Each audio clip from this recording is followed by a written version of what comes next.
sprechen. Nur kurz, weil wir machen noch mal ganz kurz einen kleinen Check.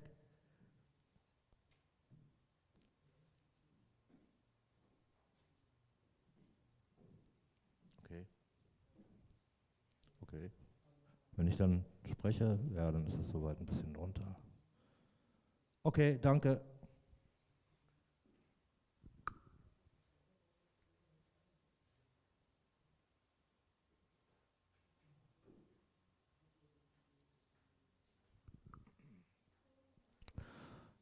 So, jetzt spreche ich, jetzt höre ich mich auch da dran und dann würde ich das Translation Stream auch hören, so ein bisschen soft.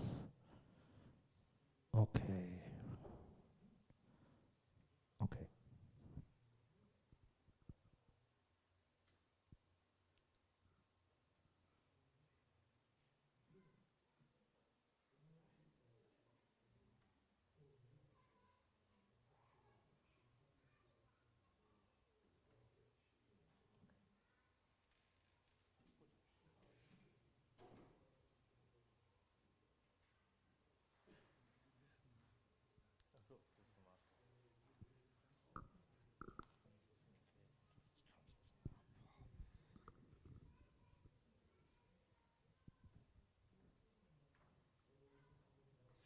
Und du, und du.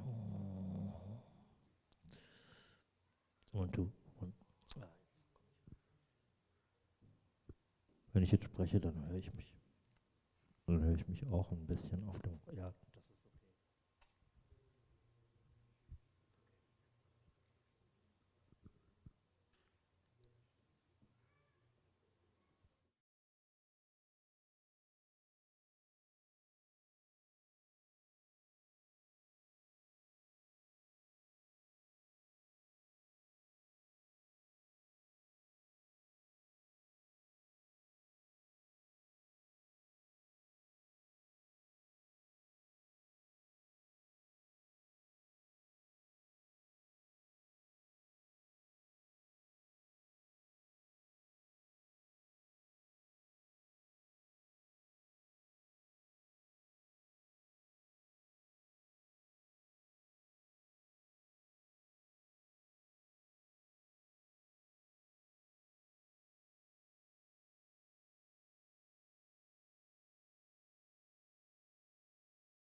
Ja, hallo, herzlich willkommen heute hier im TAC, im Theater am Aufbauhaus. Ich bin Alex Karschnia und ich habe die große Freude, euch hier zu dieser Veranstaltung zu begrüßen, zu Albert O. Hirschmann. Wo kann ich diese dicke Biografie hinlegen, die der Grund ist, warum wir hier sind. Ich freue mich, euch im Namen der Stiftung Kommunikationsaufbau begrüßen zu dürfen. Das ist wunderbar. Das ist die erste Veranstaltung dieser Art von einer ganzen Reihe, die wir hier machen werden, hier im TAC, zu diesem handsome Gentleman, Albert O. Hirschmann, ein Berliner, der vor 109 Jahren und 2 Wochen hier in Berlin geboren wurde. Eigentlich wollten wir die Veranstaltung vor einer Woche machen, am 7. April. Das wäre sein Geburtstag gewesen. Wir sind eine Woche später dran. Er ist auch eine Woche später dran gewesen. Sein Vater hatte gehofft, dass er am 1. April 1915 geboren wird. Das wäre nämlich der 100. Geburtstag von Otto von Bismarck gewesen. Deswegen das O in seinem Namen. Und er hieß auch bis zu seiner Einwanderung in den USA Otto Albert Hirschmann, damals noch mit 2 N. Er hat das dann umgedreht und hat das eine N geopfert. Das C im Hirschmann wollte er nicht opfern als Tribute an seine neue Heimat, die USA. Was er gemacht hat zwischen dem 1. April 1933, als er noch nicht 18-jährig Deutschland und Berlin verlassen hat, und seine Einwanderung in die USA, darüber werden wir heute sehr viel zu hören kriegen von Jeremy Adelman. Ich freue mich sehr, Jeremy Adelman bei uns begrüßen zu können. Er ist Professor für History, jetzt an der Cambridge University, vorher in Princeton. Princeton war auch die langjährige Wirkungsstätte, die Advanced Studies Center von Albert O. Hirschmann, der einer der bedeutendsten Sozialwissenschaftler des 20. Jahrhunderts sicherlich ist.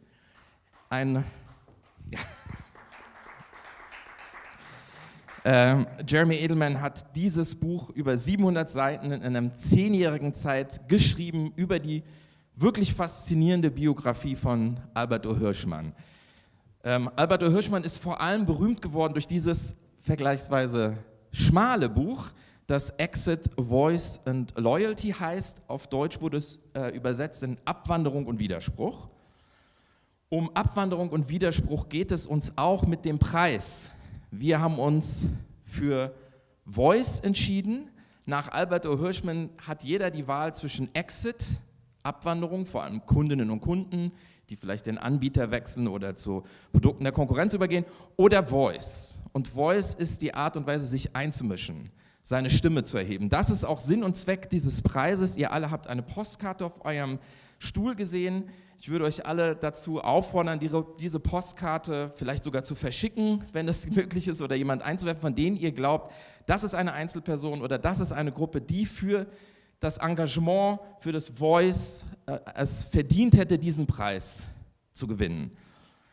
Ja, ganz kurz nur zu der Biografie von Hirschmann werde ich gar nicht so viel sagen, außer dass er ein Mann der Worte war. Er war auch ein Schriftsteller, man kann sagen, er hat Sozialwissenschaft wie Literatur betrieben, deswegen haben wir auch als zweiten Gast hier Patrick-Eiden-Offe vom Leibniz-Institut für vergleichende Literatur- und Kulturwissenschaften, der einen wunderschönen Nachruf veröffentlicht hat über Albert O. Hirschmann im Merkur vor 10 Jahren und der über seine familiären Beziehungen durch die Familie Offe und Hirschmann berichten kann, wie Hirschmann 40 Jahre nachdem er Deutschland verlassen hat, zum ersten Mal wieder zurückgekommen ist.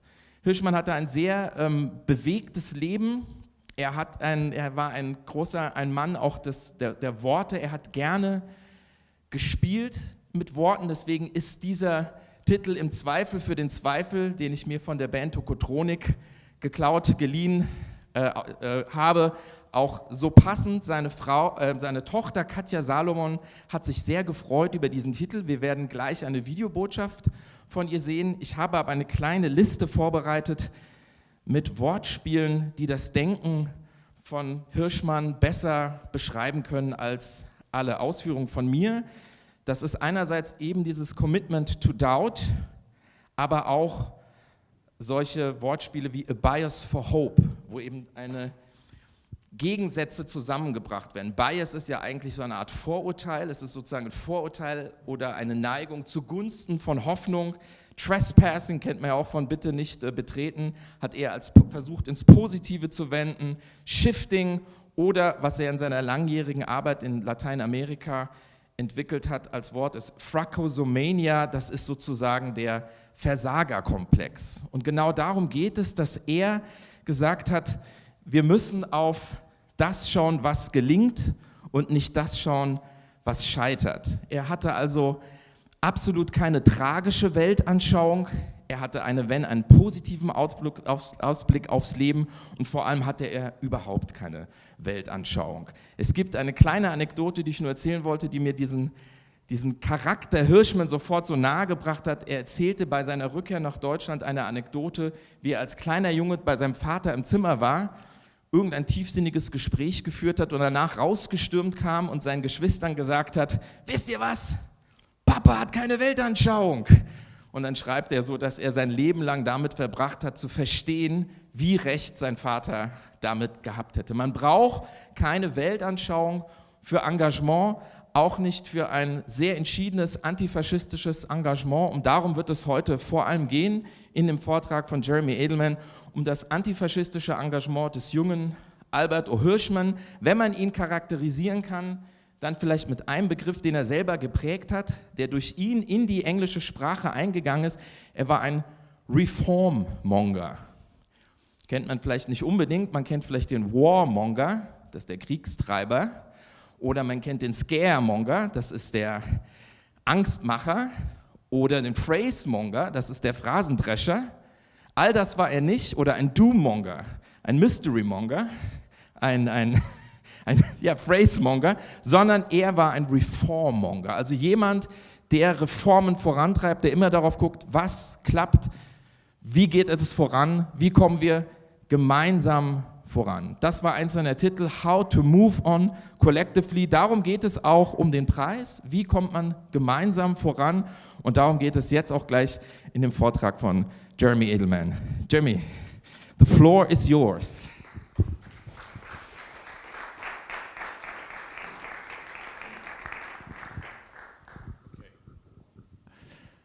Now, the first technical challenge, let's see if this works. There we go. Dankeschön, thank you. Hi, everybody. Thank you all for coming out, and thank you, Alex, for the wonderful introduction. In a way, we should just jump into the questions, I think. Because a lot of what I will do now is really just to go over the pathways that Alex already talked about. I'm very glad that you have this prize now, that you've created it in this world historical moment, because Hirschmann was an important voice, as we will talk about in a minute, as an emblem of how to think in troubled times, and we're living in them right now. Just thought before jumping into the period of his life that I'm going to focus on here, which is his Berlin years and the aftermath of his Berlin years, bring the story back here. Just a few signatures of his thinking that we might consider in the conversation. And Alex already referred to this. One is that he was a trespasser. And that's a word that he used. Trespassing meant crossing borders, geographic ones, which I'm going to talk about momentarily, disciplinary ones.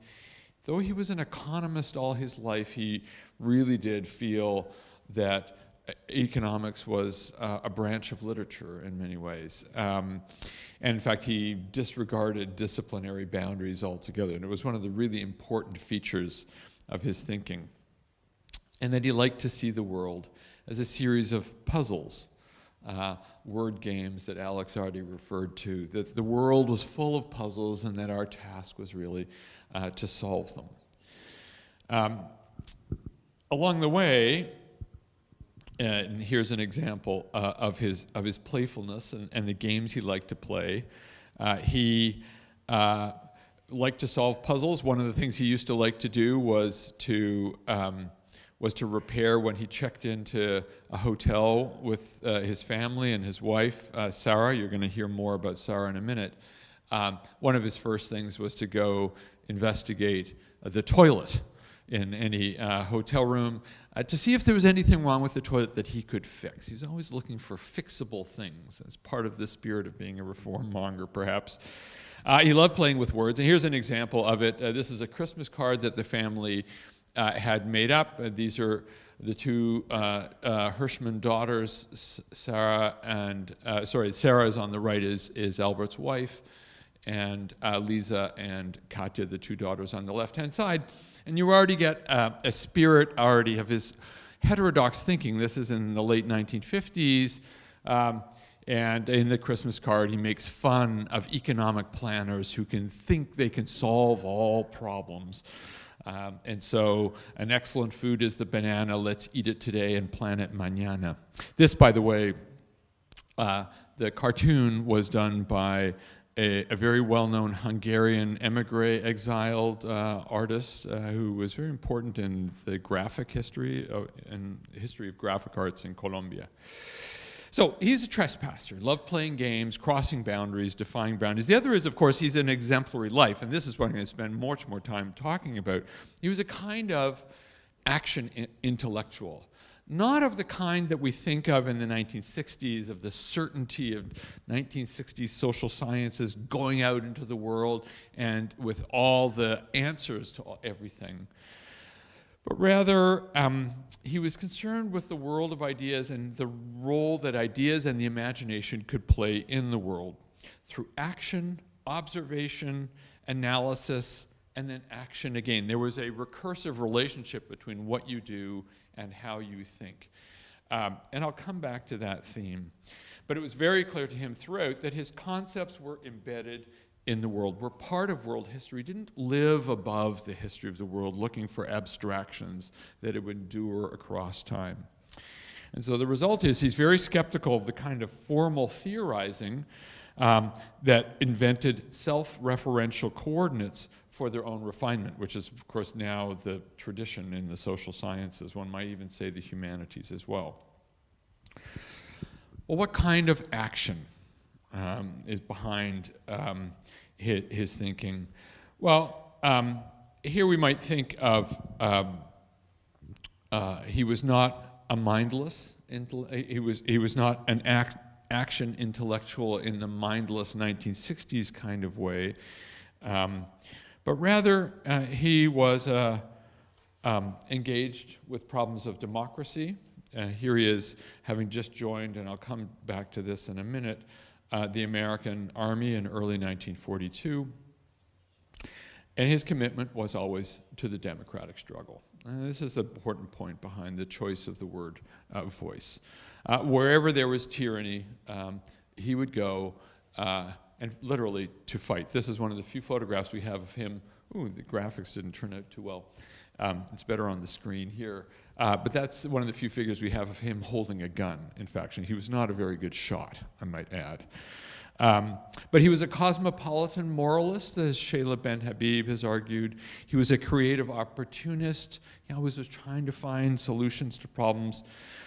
And maybe one of the things we can talk about is how to categorize, whether to categorize him at all. In some senses, he was a social democrat or a liberal Marxist or a Marxist liberal in the spirit of the new beginning movement. I'll come back to that shortly as well.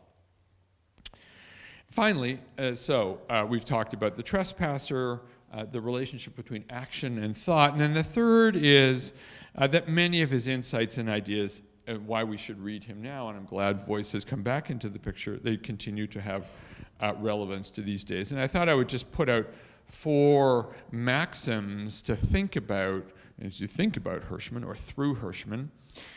First was to observe, to watch the world and theorize from your observations. And the word observing is a key word in his vocabulary. It's very important for understanding exit, voice, and loyalty. The second is he was very interested in disequilibria. That's a creative space, right, that we can think about the ways in which people are compelled to develop fresh ideas when systems are unstable. In contrast to the normal tendency to pathologize, to think there's something wrong when our systems are in disequilibrium. The third point is that he preferred complexity over certainty. And in this sense, he was really at odds with a lot of mainstream social sciences. And many of his essays on method are about the virtues of complexity. And the final is and again, this is becoming a through line for us, is our words, language, and democracy. And he was very concerned with the preference for about people's preferences for choosing vocabulary that close things down. Metaphors, forms of argument, that what he called intransigence. And if you read one of his last books called The Rhetoric of Reaction, that's a very important argument that he makes about the importance of not presuming that you are always right. Right? That you enter every argument, including political arguments, with the possibility that you could be wrong. And that affects the words that you choose, the metaphors that you employ. All of these are the result of these lines of thinking were the product of a lived experience in the world, and the 20th century world. One of crisis, one of recovery and renewal, and return to crisis. In a search that he had for hope in the most improbable of places. So let's look at this life in the world. It was above all transnational. I'm going to just move these down here now. There. It was transnational. He moved across cultures, across countries, across academic disciplines. He combined, as he crossed, he didn't leave behind the world that he had left. He brought it with him and amalgamated and integrated things that he found in the new world that he moved into. In that sense, that was one of the open features of his thinking. It was his ability to create a very eclectic system, creating a repertoire. So let's look at the origins of the repertoire, because it begins here. And it's connected to his most famous of his concepts that Alex referred to, which is the accent, voice, and loyalty tripod, this triad of concepts. And the result, though, is these concepts emerged out of many loyalties, many experiences of exercising voice, and many exits. And it begins with the exit from Berlin in 1933. And we might ask what exit meant. We spend a lot of time talking about voice, not least of which is authorial voice, as publishers and writers all know. And we, in fact, discuss Albert Hirschman because of his great books, that is, his voice. Loyalty, I might add, which is the third of those tripods, was a complicated one. I'm going to talk a little bit about the problem of loyalty. It was not just a theoretical one, but it reveals the complexity of the man, the complexity of a life that was born out of commitments of crises, departures, and exits. So here we have the man. This is Albert Hirschman, 1924. He's 9 years old in Berlin. He is very much the child of the Weimar Republic. These are, one might say, here's first primordial loyalties. Right, which was to reform, to democracy, to openness, to experimentation and tolerance. Indeed, he went to a school that, in fact, got created through a commitment to accept others. Right? And this is the French gymnasium where he studied and learned to speak and became fluent in French as a result of going to the French gymnasium. Which had itself been created as a result of Huguenot refugees who had left France and took refuge in Berlin. And so he got this idea from a very early stage. Right? There's a side of his voice then and his loyalty that also finds a militant direction to it.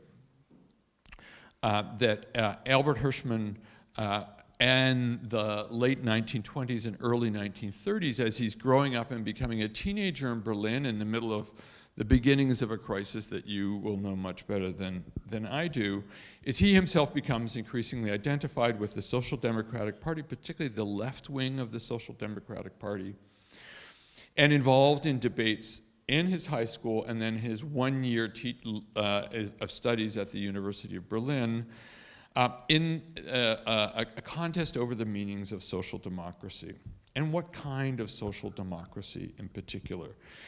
And in the debates that you have to remember, he's a very young man. He's 17 years old at this point. He is reading, as he's reading all the major works among particularly Marxist and social democratic thinkers in Austria and in Germany, he's also getting very anxious about dogmas and very anxious about the fight that's going on between the Social Democratic Party and the Communist Party. And this is where the New Beginnings needs to be registered. I realize I've put Lenin up here, but for a reason, because Lenin was one of Hirschman's touchstones. The New Beginnings movement, I suspect it's often forgotten now. I mean, you guys can correct me how much is now known. It's a very small movement based mainly in Berlin that gets started in 1932. Bits of it survive for a few years and then it goes into exile and is snuffed out. But for a while, there was this young generation of young Marxist thinkers in and around Berlin in the early 1930s who were very uncomfortable with the communist orthodoxy and also very critical of what they saw as the dogmatism coming out of the Social Democratic Party. And they were especially appalled at the infighting between the KPD and the SPD over working class votes and really argued for the need for a unified front. And they went back to Lenin and particularly to this pamphlet, What is to be Done? The subtitle, of course, was Burning Questions for Our Movement. This is a 1902 pamphlet. And it was there that Lenin formulates the argument that the working class left to its own would settle on what he called trade union consciousness and not a socialist one. And that there was a need for a new kind of party, a new form of action to inculcate a revolutionary consciousness. We get this concept of the vanguard then. But for young Marxists in the late 1920s and 1930s, a very small number, about 100 probably, argued for a new start, a new kind of party, as it were, for thinking across these lines and thinking particularly about politics and the need for the defense of democracy in particular as a premise for collective action, not as something that was dismissed as some bourgeois luxury, which had been something that was a through line for a lot of the Communist Party thinking.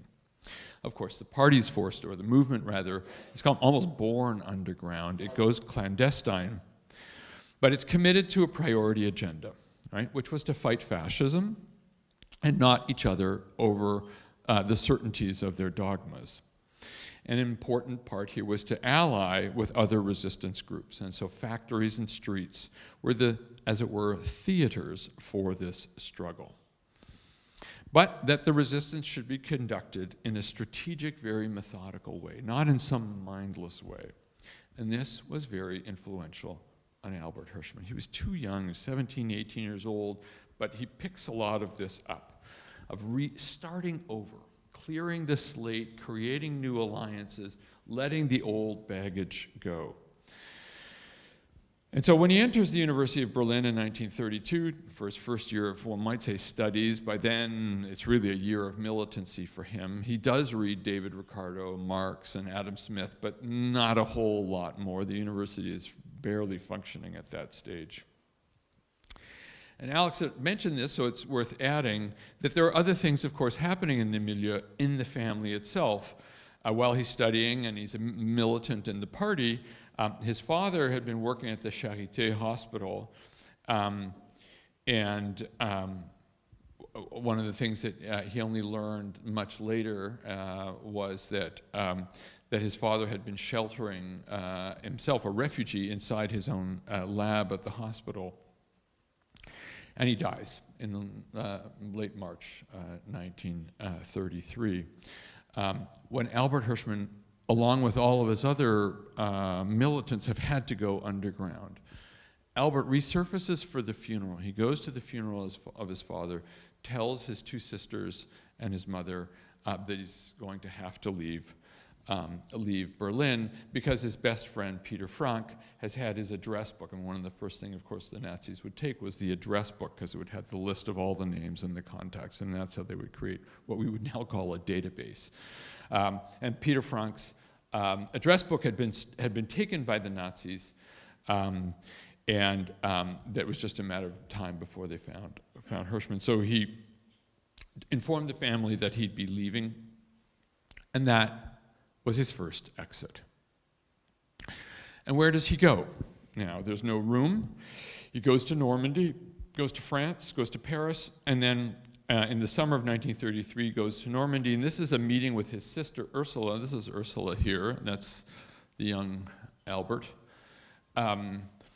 She, by then, is a member of the Communist Party, so the problem of these divides is already internal to the Hirschman Party as well.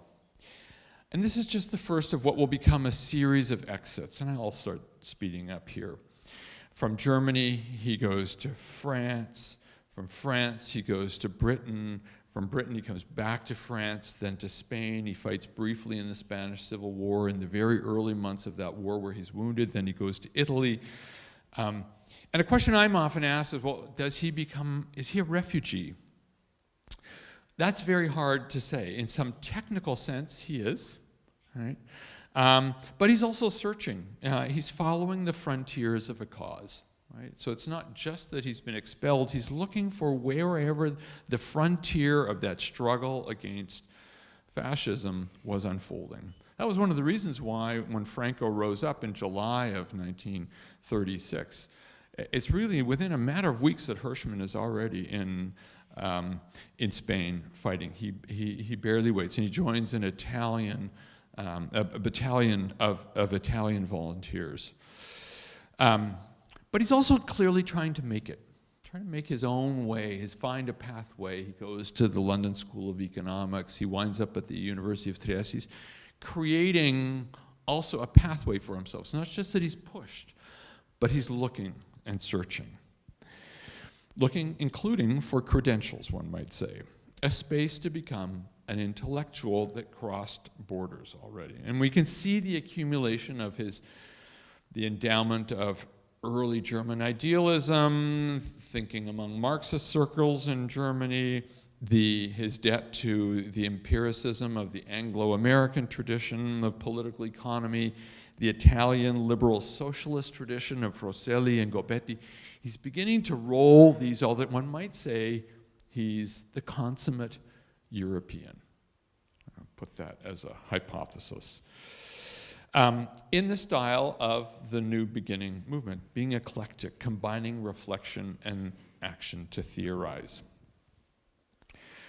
But it becomes increasingly clear to him what kind of social democracy he's really committed to. And this is a picture he has of Ursula, his sister, with Eugenio Colorni, who then becomes probably the most important intellectual figure in his life.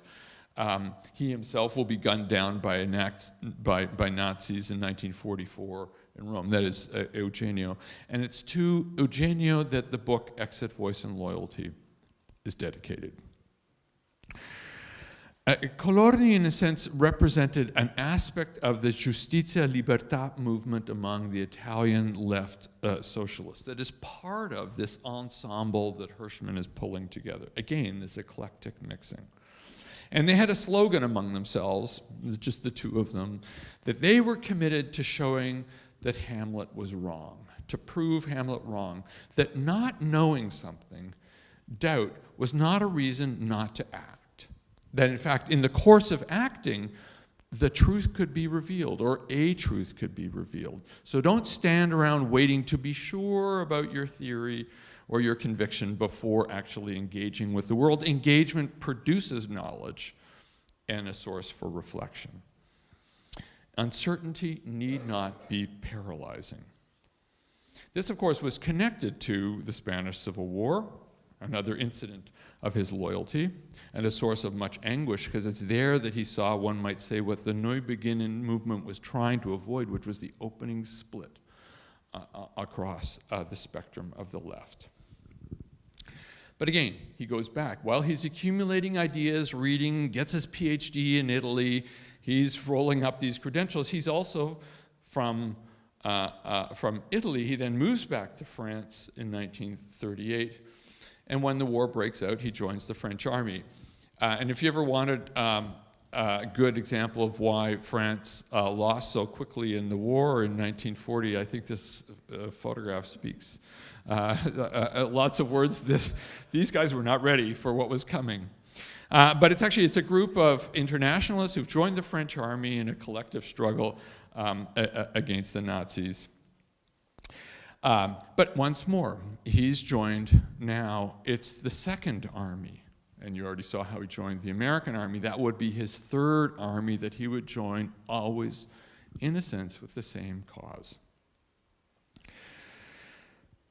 Of course, France falls. We could talk about it if you have questions. This battalion is forced to demobilize very quickly and to seek refuge. Albert himself, this is Albert, is forced to flee to the south, as many did, to Marseille. But it's in Marseille that he sets up, now not just is he exiting, but a mechanism for others to exit, for refugees who've moved out of Europe now to find through Marseille a portal out to Spain, to Portugal, and then from Portugal to seek safety somewhere in the New World.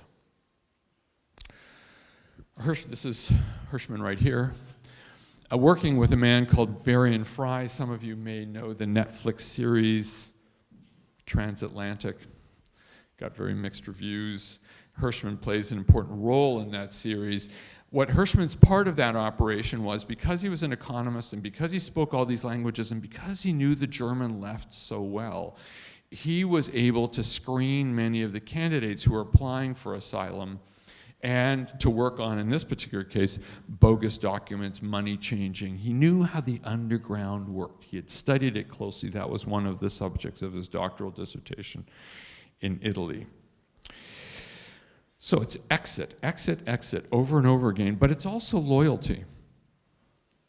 And it's worth reminding ourselves that the title of that book is Exit, Voice, and Loyalty. It's not exit, voice, or loyalty.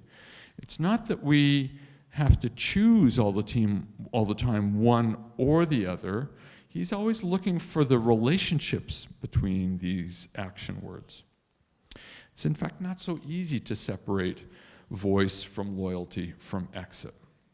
Sometimes loyalty can take the form of exit. One takeaway, perhaps, we need to think about exit, voice, and loyalty is not as exclusive options then. Okay. This, of course, culminates finally. There's no room left for him in Europe.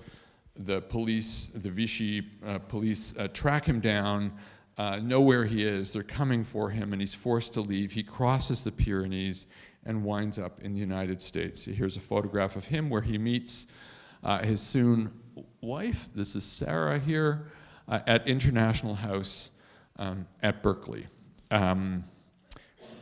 Anybody here see the Oppenheimer film? Yeah, okay, so there is a scene, there's a character in that film called Maurice Chevalier, not Maurice, his first name will come to me in a minute, who is a member of the American Communist Party, who's busy using our International House as a zone for recruitment. So, this is finally not his last exit, but it's to the United States. And there was still a struggle to be fought. And still a question, was he a refugee? Well, loyalty again rears its head. He joins the American Army. This is a scene in Washington, Sarah and Albert, just before he gets sent off to North Africa. In fact, Albert had high hopes that he, in the service to the cause in the fight against fascism, he might be able to be employed by the Office of Strategic Services, which was the precursor to the CIA, and he did, in fact, work for the OSS, though he never rose very high in the OSS for reasons we can discuss. That was revealed to me when I got the FBI file on him declassified. In fact, he was very disenchanted with the American Army, and this would be the last of the armies that he would serve in.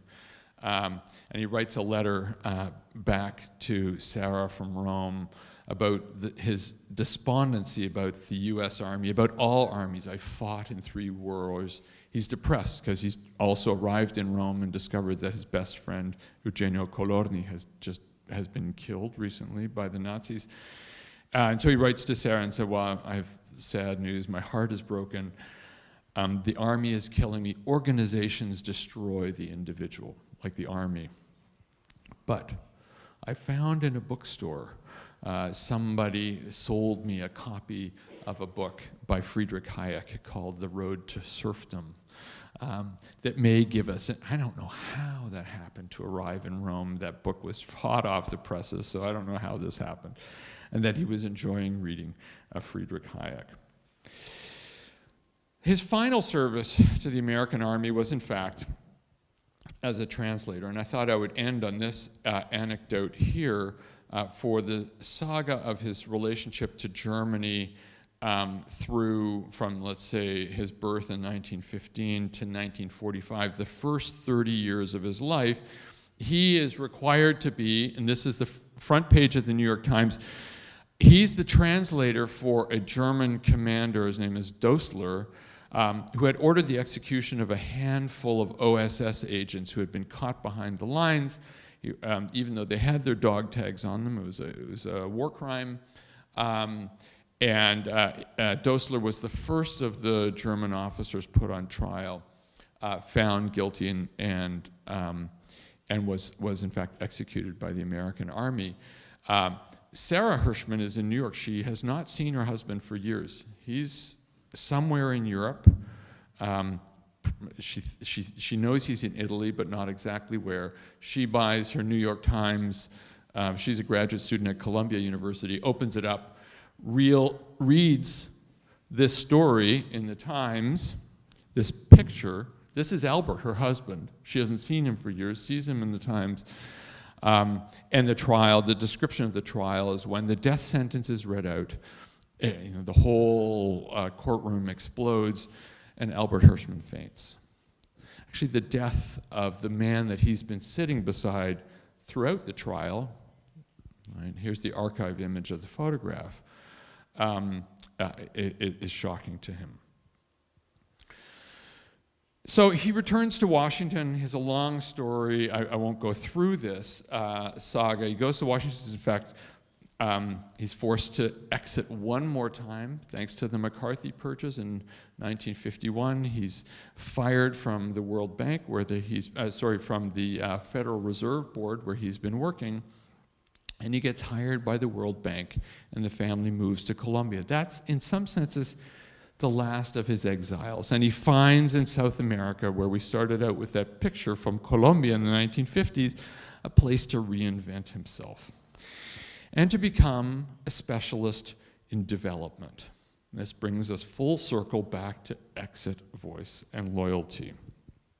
Because it's through his work in what was then called the Third World that a whole new way of thinking begins to arrive on the scene. It's not just the thought from Europe or North America, but now he is engaged with Latin American intellectuals. And will go on from that experience to write his most famous book at Stanford, and here's the man working on the book in the back yard of somebody's house in Palo Alto, writing Exit, Voice, and Loyalty. It sparked the most debate among and has been the subject of many applications. I don't think we have to go through all of them, of course. He was a man of great images and aphorisms, but this one, Exit, Voice, and Loyalty, got the most circulation. We often forget where it came from, and it came from his experience in the development field, and particularly in a project that he'd been working on with others, evaluating the World Bank and realizing there was something wrong with the way we were thinking about development in the third world. We needed to look out for not what the planners wanted us to look at. Remember that comic about the planners? Worry about it mañana. But rather to look at some side effects, the hidden effects of what development was all about. But one of the things that he discovered after he published this book on the World Bank was he had done one evaluation. This one is some field work that they'd been doing in Pakistan. He had done some work in Nigeria, wrote about the Nigerian project, and published this book about the World Bank. And no sooner was the book published than the civil war in Nigeria erupted in 1968. And that was shocking to him. Here was a man of learning German, French, Italian, Spanish, English. He'd rolled all these traditions together, and still he couldn't see, he couldn't observe in front of his own eyes that a civil war was about to erupt in Nigeria, the Biafran Civil War. And it was a response to that inability to see and about the limits of our models that he wrote Exit, Voice, and Loyalty. I'm going to skip through some pieces here and come to this image here. So he writes Exit, Voice, and Loyalty. We can spend a little time talking about it and the details of what each one of those concepts mean. But I just want to end on one final, in a sense, a story which is about his return to Germany. Because it's in the mid-1970s. You have to realize that by then he has been, he left in 1933. He returned very briefly with his sisters to see their old house in the Tiergarten. This is what the house looked like at war's end. But he returns only occasionally, but he has beyond just looking at the old neighborhood where he grew up, he doesn't really have any organic relationship until he arrives at the Institute for Advanced Study in Princeton, which is where I met him, in the mid-1970s. And it's in that world, not only are there important intellectuals in the mix, but he begins to realize that there are important European intellectuals now engaged in the kinds of ideas that he is. And Klaus Offe is a fellow who comes from Germany, I think he's at Bielefeld at the time, comes to Princeton. And Klaus begins a relationship with Albert that's very important for Albert's own trajectory. In some senses, Klaus is responsible for the translation of Albert's works into German and diffusion into Germany. We know that he's retreating to history by this point. He's writing now increasingly historical works about the histories of capitalism, but he's also thinking about his own history. Two things happen in this moment. When he's beginning to think about his relationship to Germany. One is that he goes to the Soviet Union. This is in 1977, actually, and there's one night he goes out to the theater with his wife, with Sarah, and he's forced in the theater to sit beside a communist high official draped with medals in the theater, and he's aghast. I mean, his one might say his aversion to that kind of communist dogma transports him back. And that night, in bed, while the couple are sleeping in a hotel in front of the theater, a storm erupts in Moscow. Heavy, heavy storm with lots of thunder and lightning. And Albert Hirschman wakes up shrieking, and he's had some kind of nightmare connected to the Soviet officer that he's just been sitting with. And while this is happening, Klaus is beginning the process of translating Exit, Voice, and Loyalty into German, and Albert writes a preface for the German edition. And this brings us to his first exit, in which he claims in the preface that had we, the young Jews, and it's very interesting that Hirschman had never really self-identified as a Jew until that moment. The Jewish question we can come back to.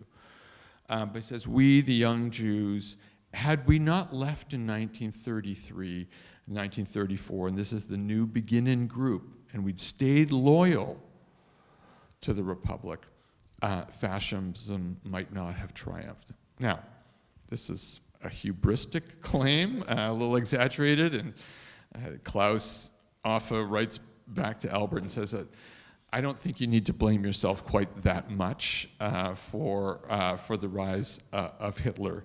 But you can tell that he's thinking about the problem of exit, right? And some of the downsides of exit when it comes to the democratic struggle. So let me just wind up on that note then. So here we are. This is the man. This is the Hernan Diaz photograph from Colombia. It's taken, I think, in 1962. The one that's on the it's a different version of the one that's on the postcard. Here's Albert Hirschman, who had then a singular ability to render complex lives and processes in simple words, parables or explanations. The use of metaphors, aphorisms, and his titles are really important to think through his word choices. Secondly, a figure who never saw the social sciences and economics, above all, as separate from world affairs, right? And that it should be in the service of a kind of pragmatic idealism. And his analytical tools, the kit that he used, was also embedded historically, the result of history itself. That knowledge for him was meant to expand the range of possibilities, and that he hoped to hold up a lantern to illuminate the role that the imagination could play in social change. And one might say, in that sense, that he was turning Karl Marx on his head. Thank you very much.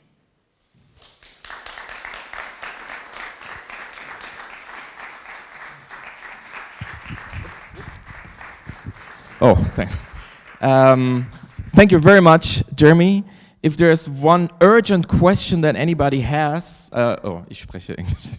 Falls ihr eine sehr dringende Frage habt, würde ich vorschlagen, fragt ihr sie ihn jetzt sofort. Ansonsten gibt es später genug Möglichkeiten zur Diskussion.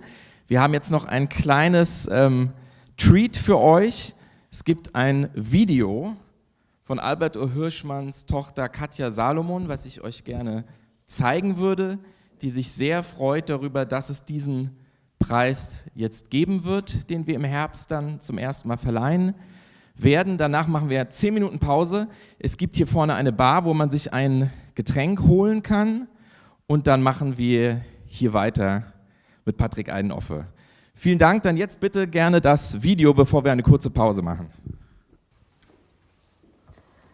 Hello, I am Katja Salomon, the daughter of Albert and Sarah Hirschman. Thank you, Alex, and your colleagues for this initiative to create a prize in the name of my father. And thank you for your invitation to attend this inaugural day. Unfortunately, I cannot be with you, but here are some thoughts. Your idea to name the Albert Hirschman Prize Voice is excellent. Of course, I understand it to be inspired by the book Exit, Voice, and Loyalty, but reading about the meeting that will be taking place this Sunday, I understand that it is about the complexity of voice. One could say that my father did practice voice early through his political engagement and physical courage. His participation in the socialist youth movement in Berlin in his high school years, his anti-fascist activities once he had taken refuge in France, and then his enrollment in various armies to fight fascism. His practice of voice continued through his intellectual courage. Once he began working at the Federal Reserve Board in Washington, D.C. on the Marshall Plan, his work in Columbia, and in general his way to look at his field in economics. But here, Jeremy Adelman will certainly say more. As for his German Berlin roots, I understand that Patrick-Eiden-Offe will share thoughts. As a child, I remember my father speaking German to only one cousin and to no one else. But from my earliest memories, I also remember him reading aloud poems by Heine and Goethe to my sister Lisa and I, first in English and then in German. He wanted us to hear the music of the language. As my sister became more accomplished on the piano, my father would ask her to accompany him as he sung Schubert Lieder with great energy and joy. And so this deep love of the German culture inhabited him. In fact, it was the reason for which I chose to end the memorial service for him in March 2013 with the Erlkönig. For many in attendance, this incredibly intense Schubert music put to the tragic poem by Goethe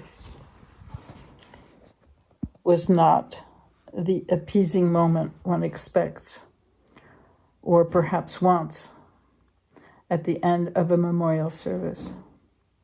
For me, it was in perfect harmony with what my father treasured most, a poem by Goethe, a Schubert Lieder, and a strong statement that one is not afraid to speak directly to the subject, in this case, the sorrow of and for death.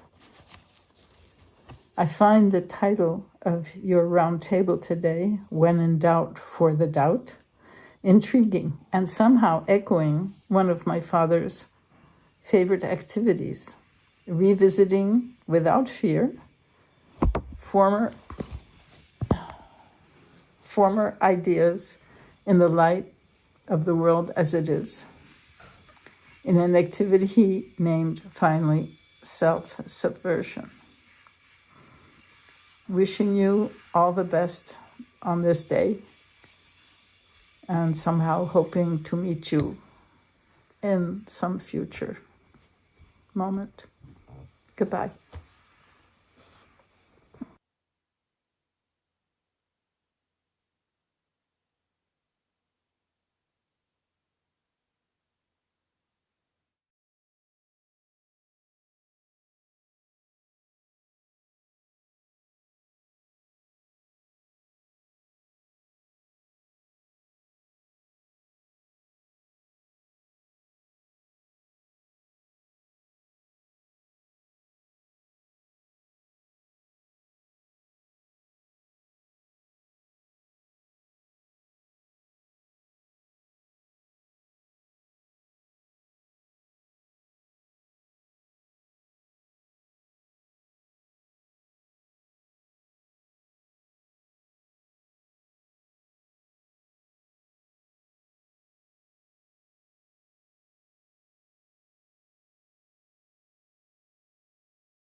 Abend. Ich freue mich, wunderbar, ich freue mich, euch jetzt Patrick-Eiden-Offe kurz vorzustellen. Du hast schon gesagt, Patrick, du bist Literaturwissenschaftler, du hast eine gewisse Affinität zu Albert O. Hirschmann wegen der vielen Wortspiele und du hast aber auch eine familiäre Beziehung zu Hirschmann. Du bist selber gerade dabei, auch eine Biografie zu schreiben, nämlich über Georg Lukács und warst deswegen auch schon hier im Aufbauhaus. Wir hoffen alle, dass du nicht 10 Jahre dafür brauchst, dass wir diese Biografie jetzt bald bekommen. Wir sind alle schon sehr gespannt darauf. Ich freue mich jetzt, wie du davon berichtest, wie Hirschmann nach vielen Jahrzehnten wieder zurück nach Deutschland gekommen ist. Danach gibt es ein Gespräch, das wird Ulrich Guttmeier von der taz für euch moderieren. Ulrich Guttmeier ist auch Historiker wie Jeremy Adelman und hat gerade ein Buch veröffentlicht. Wer seine Artikel nicht von der taz kennt, kann ihn kennenlernen als Autorin von dem Buch Wir sind die Türken von morgen über deutschsprachigen Punk, über Migration, Feminismus im Punk. Ich freue mich jetzt sehr auf den Input von dir, Patrick, und danach auf euer Gespräch. Ja, vielen Dank, Alex. Ich bin sehr froh, heute hier sein zu können und auch hier ein kleines Schärflein beitragen zu dürfen zu dieser Veranstaltung. Und ich bin auch sehr froh, dass es diesen Preis gibt, dass Alex mir das erzählte und dass er auch Hirschmann-Preis heißen wird. Dann hat mich das sehr gefreut. Ja, ich werde jetzt heute... Wir haben jetzt sehr viel und sehr interessante und schöne Bericht darüber gehört, wie Hirschmann aus Berlin weggegangen ist, also über den Exit Hirschmanns aus Berlin. Ich werde jetzt versuchen, ein bisschen was dazu zu sagen, wie er nach Berlin zurückgekehrt ist. Also wenn wir im Theater wären, könnte man sagen Exit and Enter oder besser Exit and Re-Enter.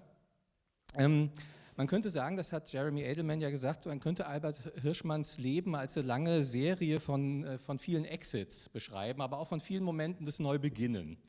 Es ist sozusagen eine komische, paradoxe Kontinuität. Das Einzige, was sich durchzieht, ist diese Abfolge von Exits und von immer wieder Neubeginnen. Wenn man das jetzt im Hirschmannschen Geist beschreiben wollte, dann müsste man das noch ein bisschen komplizierter machen. Wir haben ja gehört, kompliziert war ein guter Begriff für Hirschmann, get it complicated. Wenn man das also, diese lange Serie von Exits und Neubeginnen more complicated machen wollte, müsste man nochmal neue Unterscheidungen einführen und dann müsste man sagen, es gibt sehr viele verschiedene Arten von Exit und es gibt auch verschiedene Arten von Neubeginnen.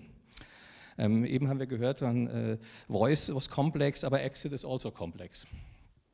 Und ich möchte jetzt also eine neue Unterscheidung einführen, beziehungsweise eigentlich für eine Hirschmannsche Unterscheidung nochmal verwenden, die in Exit, Voice und Loyalty kommt, die in der deutschen Übersetzung ein bisschen verschliffen ist, die aber im Englischen sehr pointiert ist und wo man auch sieht, wie genau er formuliert hat. In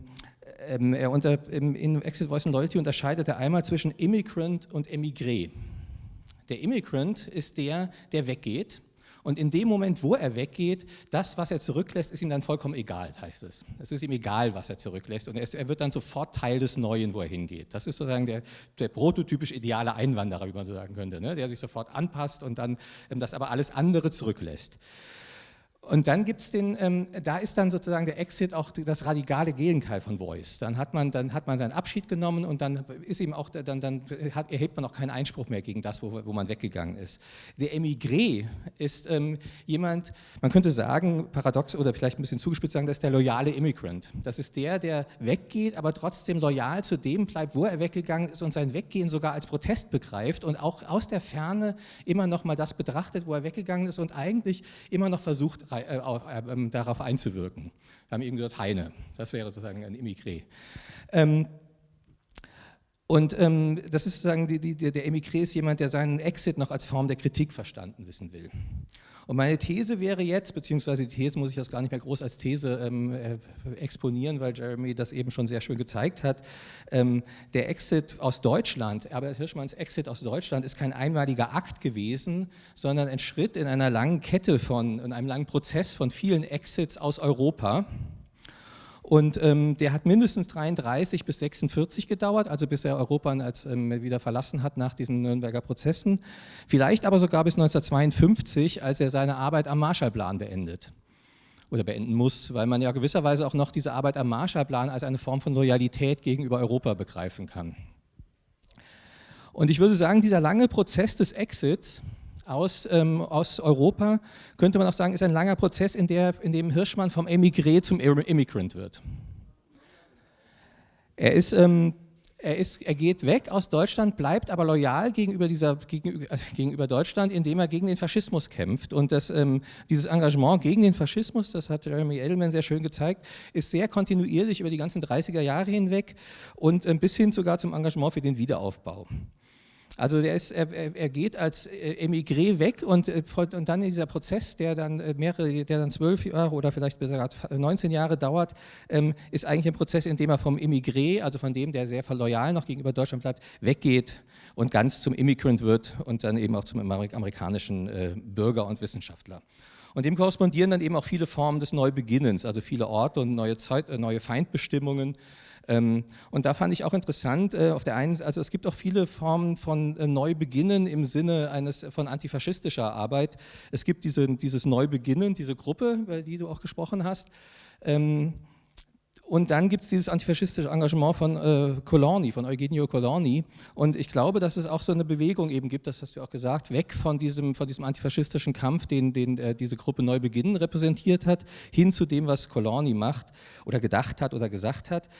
Diese Gruppe, Neubeginnen, da gibt es auch so eine Broschüre von 1933, die habe ich mir für viel Geld dann auch mal gekauft, weil ich sie auch haben wollte. Das ist sehr interessant, aber es ist interessant, wenn man das von heute aus betrachtet, wie stark und auch wie dogmatisch auch dieser Walter Löwenheim, also dieser Chef von Neubeginnen, der unter dem Pseudonym Mühles geschrieben hat, wie stark der noch an diesem Ideal des wissenschaftlichen Sozialismus festhält. Wir müssen die Sache wissenschaftlich analysieren und wenn wir die wissenschaftliche Analyse des Faschismus erreicht haben, dann sind wir in der Lage, wirklich dagegen zu kämpfen.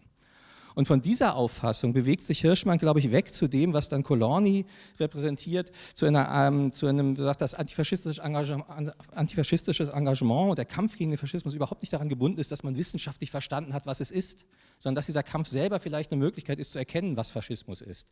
Und diese Art und dieses Proving Hamlet Wrong, dieses schöne Begriff, das hätte man, glaube ich, auf Miles und auf Walter Löwenheim könnte man das nicht ohne weiteres anwenden, aber auf Colorni eben schon. Und das ist, glaube ich, auch so ein Gestaltwandel des antifaschistischen Kampfes.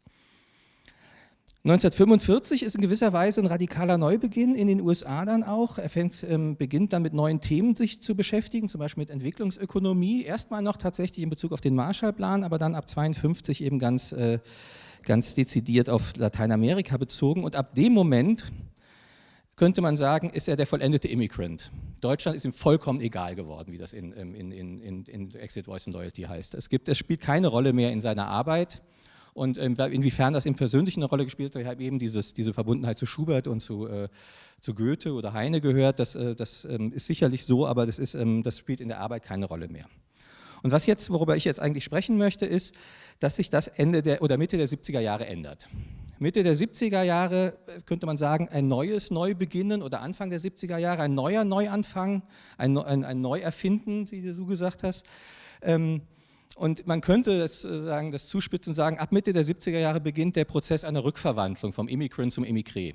Er wird aus diesem amerikanischen Immigrant zu jemand, der sich wieder als Emigré versteht, der sich kritisch bezieht auf das, wo er hergekommen ist, Deutschland oder Berlin. Das ist ein langer Prozess mit vielen Stufen, das ich jetzt auch nur so schlaglichtartig vergegenwärtigen kann. Und hier wollte ich jetzt sozusagen den Transparenzhinweis auch noch vorweg schicken, dass in diesem Prozess, das wurde jetzt schon gesagt, in diesem Prozess der Rückkehr haben meine Schwiegermutter Sabine Offe und mein Schwiegervater Klaus Offe eine gewisse Rolle gespielt. Bei dieser Wiederannäherung, über die vielleicht auch Probleme, die es dabei gab, möchte ich auch kurz noch sprechen. Ich beziehe mich jetzt hier auf viele Gespräche, die ich mit den beiden auch geführt habe. Sie können beide heute Abend leider nicht da sein, lassen aber grüßen. Diese Gespräche sind größtenteils auch tatsächlich über das, was Sie da erzählen, auch schon in der Biografie von Jeremy Adelman verarbeitet. Ich habe noch so ein paar Anekdoten, die ich noch ergänzen kann. Ich muss jetzt erstmal einen Schluck trinken. Ein erster Schritt in dieser Rückkehr nach Deutschland, in dieser Rückverwandlung zum Emigré, ist in gewisser Weise tatsächlich auch wieder Exit, Voice and Loyalty. Es ist ein Haupt- und Schlüsselwerk seiner Karriere gewissermaßen, aber auch ein Wendewerk, auch wieder ein Exit, das hast du ja auch schon gesagt. das ist noch ganz gespeist aus dieser Arbeit in der Entwicklungsökonomie mit dieser Anekdote auch von den nigerianischen Eisenbahnen und so, also es fußt darin. Aber das, was er in den nächsten Jahren und Jahrzehnten machen wird, ist alles schon gegenwärtig. Er beschäftigt sich schon ganz stark mit politischer Ideengeschichte, auch die ganzen Namen und die ganzen Texte, die dann zum Beispiel in Passions and Interests, also in den Leidenschaften und Interessen eine Rolle spielen, sind schon da. Also die Untersuchung, inwieweit Fortschritt jetzt, inwieweit man den ökonomisch und oder politisch verstehen muss, ist schon da, aber auch das Verhältnis von schlaffer und straffer Ökonomie zum Beispiel, also das Slack Economy und das andere, ich weiß nicht, wie es auf Englisch heißt. Das ist etwas, was ihn dann in Shifting Involvements von 1982 schon beschäftigen wird. Also diese ganzen Texte aus der späteren Zeit sind schon als im Keim schon da. Und insofern ist Exit, Voice and Loyalty eben ein Werk, wo er anfängt, sich mit Geschichte zu beschäftigen, mit der Geschichte des Kapitalismus, und damit ist man notwendig natürlich auf die Geschichte Europas auch wieder verwiesen. Es beginnt also ein neues Interesse an Europa, was sich unter anderem eben auch in der Einladungspolitik für das am Institut for Advanced Study niederschlägt, dass plötzlich da ganz viele europäische Wissenschaftler eingeladen werden, mit denen Hirschmann und Clifford Geertz sich dann unterhalten wollen. Das sind zum Beispiel Quentin Skinner, der da immer wieder eingeladen wurde, der Historiker, dann eben Klaus Offe 1977, 78 und später Wolf Lepenies, der auch eine große Rolle dann noch spielt für die Heimkehr, wenn man so will, oder die Rückkehr von Hirschmann. Eine interessante Anekdote doch, oder was vielleicht, um das zu illustrieren, welche Rolle Hirschmann Anfang der 70er Jahre in Deutschland gespielt hat, da kann man nicht erstmal sagen, keine. Mein Schwiegervater Klaus Offe, der war 1969, 70 als Fulbright-Stipendiat in Harvard, gemeinsam mit Wolf-Dieter Nahr.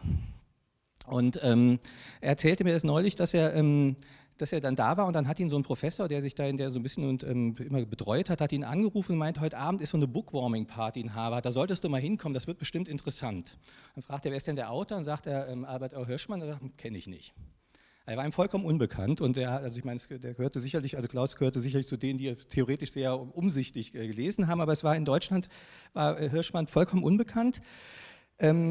Dieses Exit, Voice and Loyalty ist tatsächlich ja schon 1974 in der deutschen Übersetzung erschienen, aber bei Mohr Siebeck, und das galt, da erscheint es ja auch immer noch, das galt als ein konservativer Verlag. Mohr Siebeck ist sagen, seriös konservativ. Hayek ist da erschienen, was, glaube ich, Hirschmann wiederum nicht schlechter gefallen hat, dass er im selben Verlag erschienen ist, aber es hat überhaupt keine Rolle gespielt in dieser kritischen linken akademischen Szene. Den hat man einfach nicht gelesen. Man dachte, es ist ein Rechter. Einfach schon durch weil er eben auf bestimmte Sachen sich nicht bezogen hat, weil er sich nicht auf kritische Theorie bezogen hat, weil er in diesem Verlag erscheint. Und umgekehrt kann man eben auch sagen, es gab keinerlei Interesse bei Hirschmann an dieser aktuellen europäischen Theorie. Das ist ja Exit, Voice and Loyalty, ist ein 68er Buch, es bezieht sich auf den Vietnamkrieg, es bezieht sich auf die Hippie-Kultur, auf die Counterculture, aber es wird nur amerikanische Sozialwissenschaft zitiert. Und auch eher so behavioristische Sozialwissenschaft, also jetzt nichts, was irgendwie in der Tradition von linker, kritischer Theorie oder so steht. Überhaupt nicht.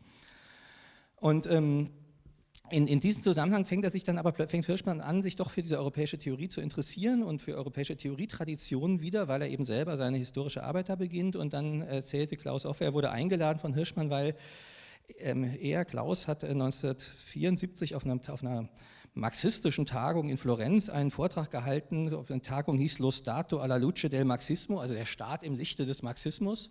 Und Klaus hat einen Vortrag gehalten, 10 Thesen zum Staat. Das ist also so der Stil, in dem damals dann so gearbeitet wurde, 10 Thesen zum Staat. Und Hirschmann hat irgendwie diesen Text in die Finger bekommen und fand da irgendwas dran. Und Klaus meinte, das Interessante war, dass er von Anfang an nicht wusste, was er eigentlich daran fand.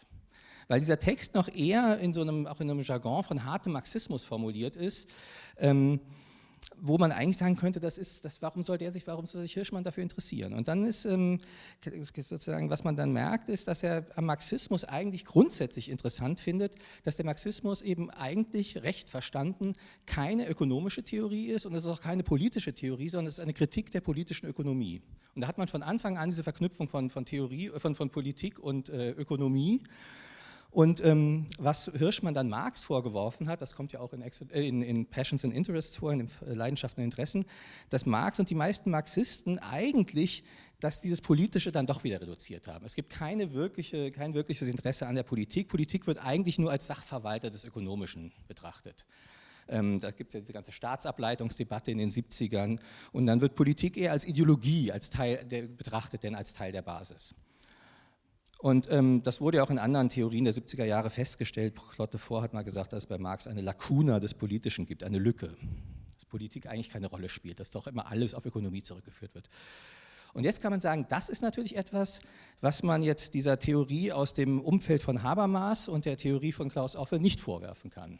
Das ist vielleicht marxistisch gewesen noch, das hat sich selber als historischen Materialismus verstanden, aber dass die Politik reduziert worden wäre und als Teil von als Überbauphänomen abgeleitet wurde, das kann man nicht vorwerfen. Das wird ganz deutlich an diesen 73er Schriften von Habermas und von Offe.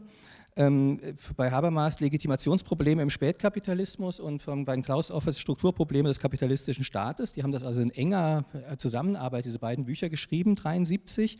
Und interessant ist, dass in beiden Büchern das Problem der Legitimität im Zentrum steht. Es geht also nicht nur darum, dass der Kapitalismus irgendwie ein ökonomisches System ist, was dann quasi automatisch seine Staats- und seine Rechtsform produziert, sondern dass der Kapitalismus gegenwärtig als Spätkapitalismus in einer Situation ist, wo er darauf angewiesen ist, politisch seine Legitimität immer wieder neu herauszustellen. Er muss politisch klären, dass er und sonst gibt es Proteste, die sich eher in der politischen Sphäre vollziehen, die dann den Kapitalismus angreifen. Und das ist natürlich für jemand, der gerade darüber arbeitet, die politischen Begründungen des Kapitalismus vor seinem Sieg zu erforschen, das ist der Untertitel von Leidenschaften und Interessen von Albert Hirschmann, ist das natürlich interessant, wenn Legitimität überhaupt als eigenständiges Problem anerkannt wird. Wenn man nicht sagt, das ist nur so ein abgeleitetes Problem, sondern das ist das Zentralproblem heute, dass eine Legitimität, ein Einverständnis bei den Subjekten produziert werden muss zu dieser Wirtschaftsform. Und das ist wahrscheinlich das Interesse gewesen, dass er sozusagen tatsächlich dieses politische Moment als eigenständiges, in einer ansonsten sehr wohl noch marxistisch funktionierenden Theorie verortet wird. Das ist etwas, was ihn an Klaus Offe interessiert hat. Also man könnte sagen, es ist ein Interesse an einem Marxismus, der schon weiß, dass der Marxismus allein nicht reichen wird. Es gibt dann, so anekdotemäßig, 77, 78 treffen sich diese Fellows da in Princeton dann immer reihum jede Woche und laden sich gegenseitig nach Hause ein und lesen dann einen Text, den sie vorgeschlagen haben. Und in diesem Lesekreis ist dann unter anderem John Rawls, Quentin Skinner ist da dabei und dann eben und Klaus Offe, und der hat dann vorgeschlagen, dass man diese Legitimitätsprobleme, die auch gerade von Habermas, die auch gerade auf Englisch erschienen sind, dann zusammen liest, und da sei Hirschmann ganz begeistert gewesen. Ja, das Interessante fand ich jetzt, wenn man jetzt die Rückkehr das nochmal anschaut, ist, dass Kontakt für beide Seiten eigentlich ganz ähnlich motiviert waren. Also es geht darum, sozusagen irgendwie Anschluss an die kritische Theorie zu finden, beziehungsweise kritische Theorie Anschluss zu machen an die amerikanischen Debatten.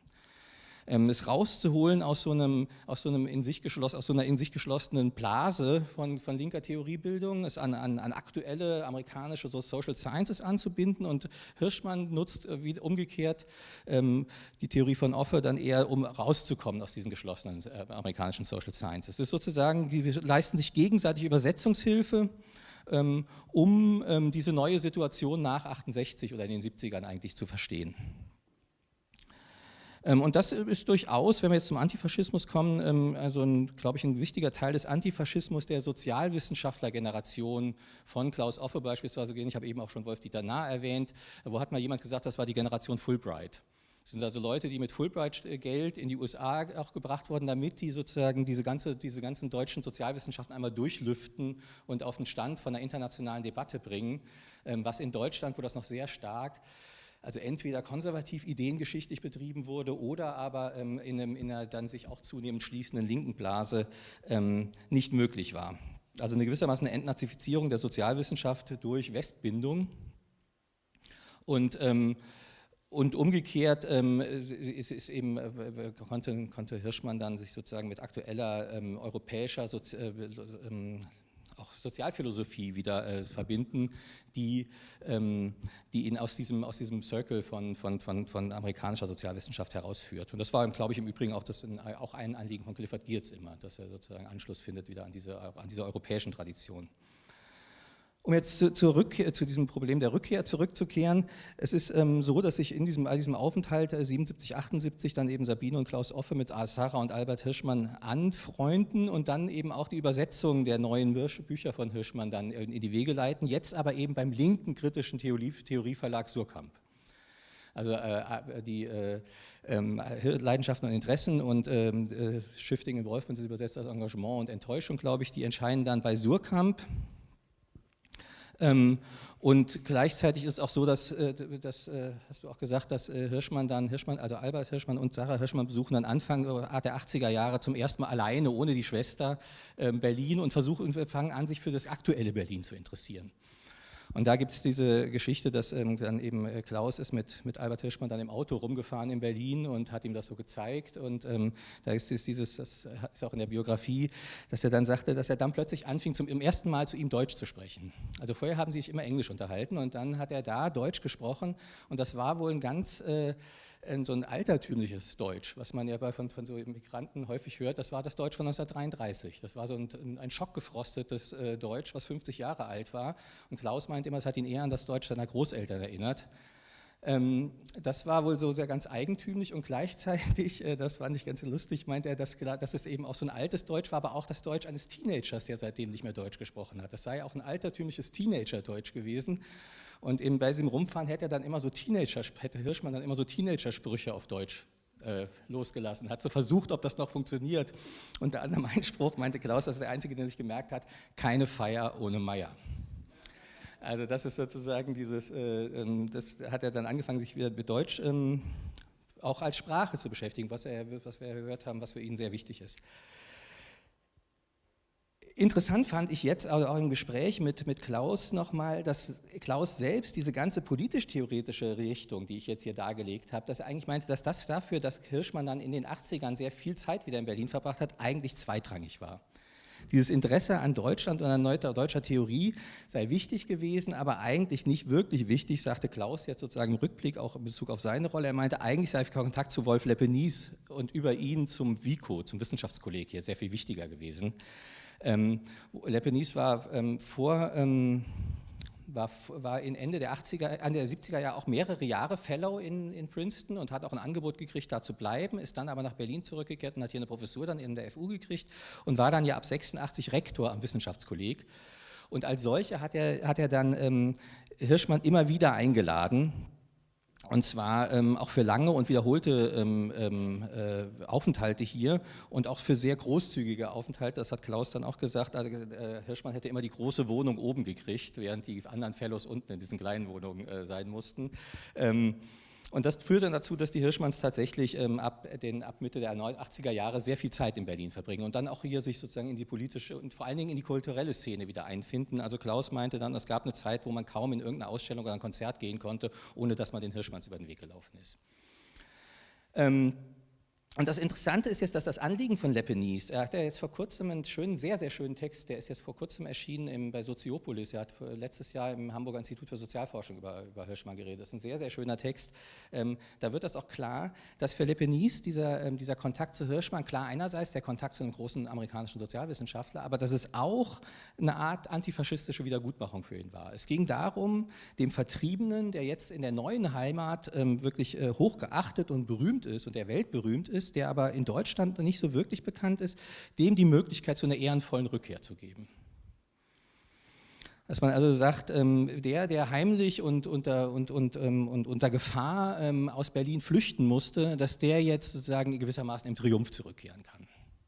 Und diese Möglichkeit diesen Weg hat Leibniz ihm dann geebnet über das WIKO und man kann sagen, dass es dann auch ein richtiger Triumphzug dann da, den Hirschmann dann durch Europa hatte. Darüber hat er auch mal was geschrieben. Es ist ein Höhepunkt sicherlich für diese Berlin-Beziehung. 1988 hat er eine Ehrendoktorwürde an der FU gekriegt zum 30. Jubiläum, der 40. Geburtstag der FU hat er diesen Ehrendoktor gekriegt, wo er dann sagt, dann habe ich schließlich doch noch geschafft, einen Berliner Abschluss zu kriegen.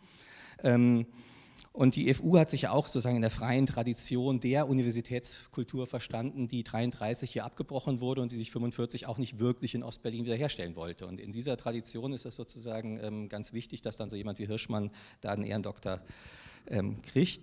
Parallel dazu oder im Umfeld hat er in London Ehrendoktorate und Ehrungen gekriegt in London, Paris, Trier, wo ich herkomme, Lissabon, Rom, Barcelona. Also gewissermaßen der ganze Weg durch Europa, den er in den 30ern genommen hat, nimmt er jetzt wieder, aber irgendwie um überall Ehrendoktorwürden in Empfang zu nehmen.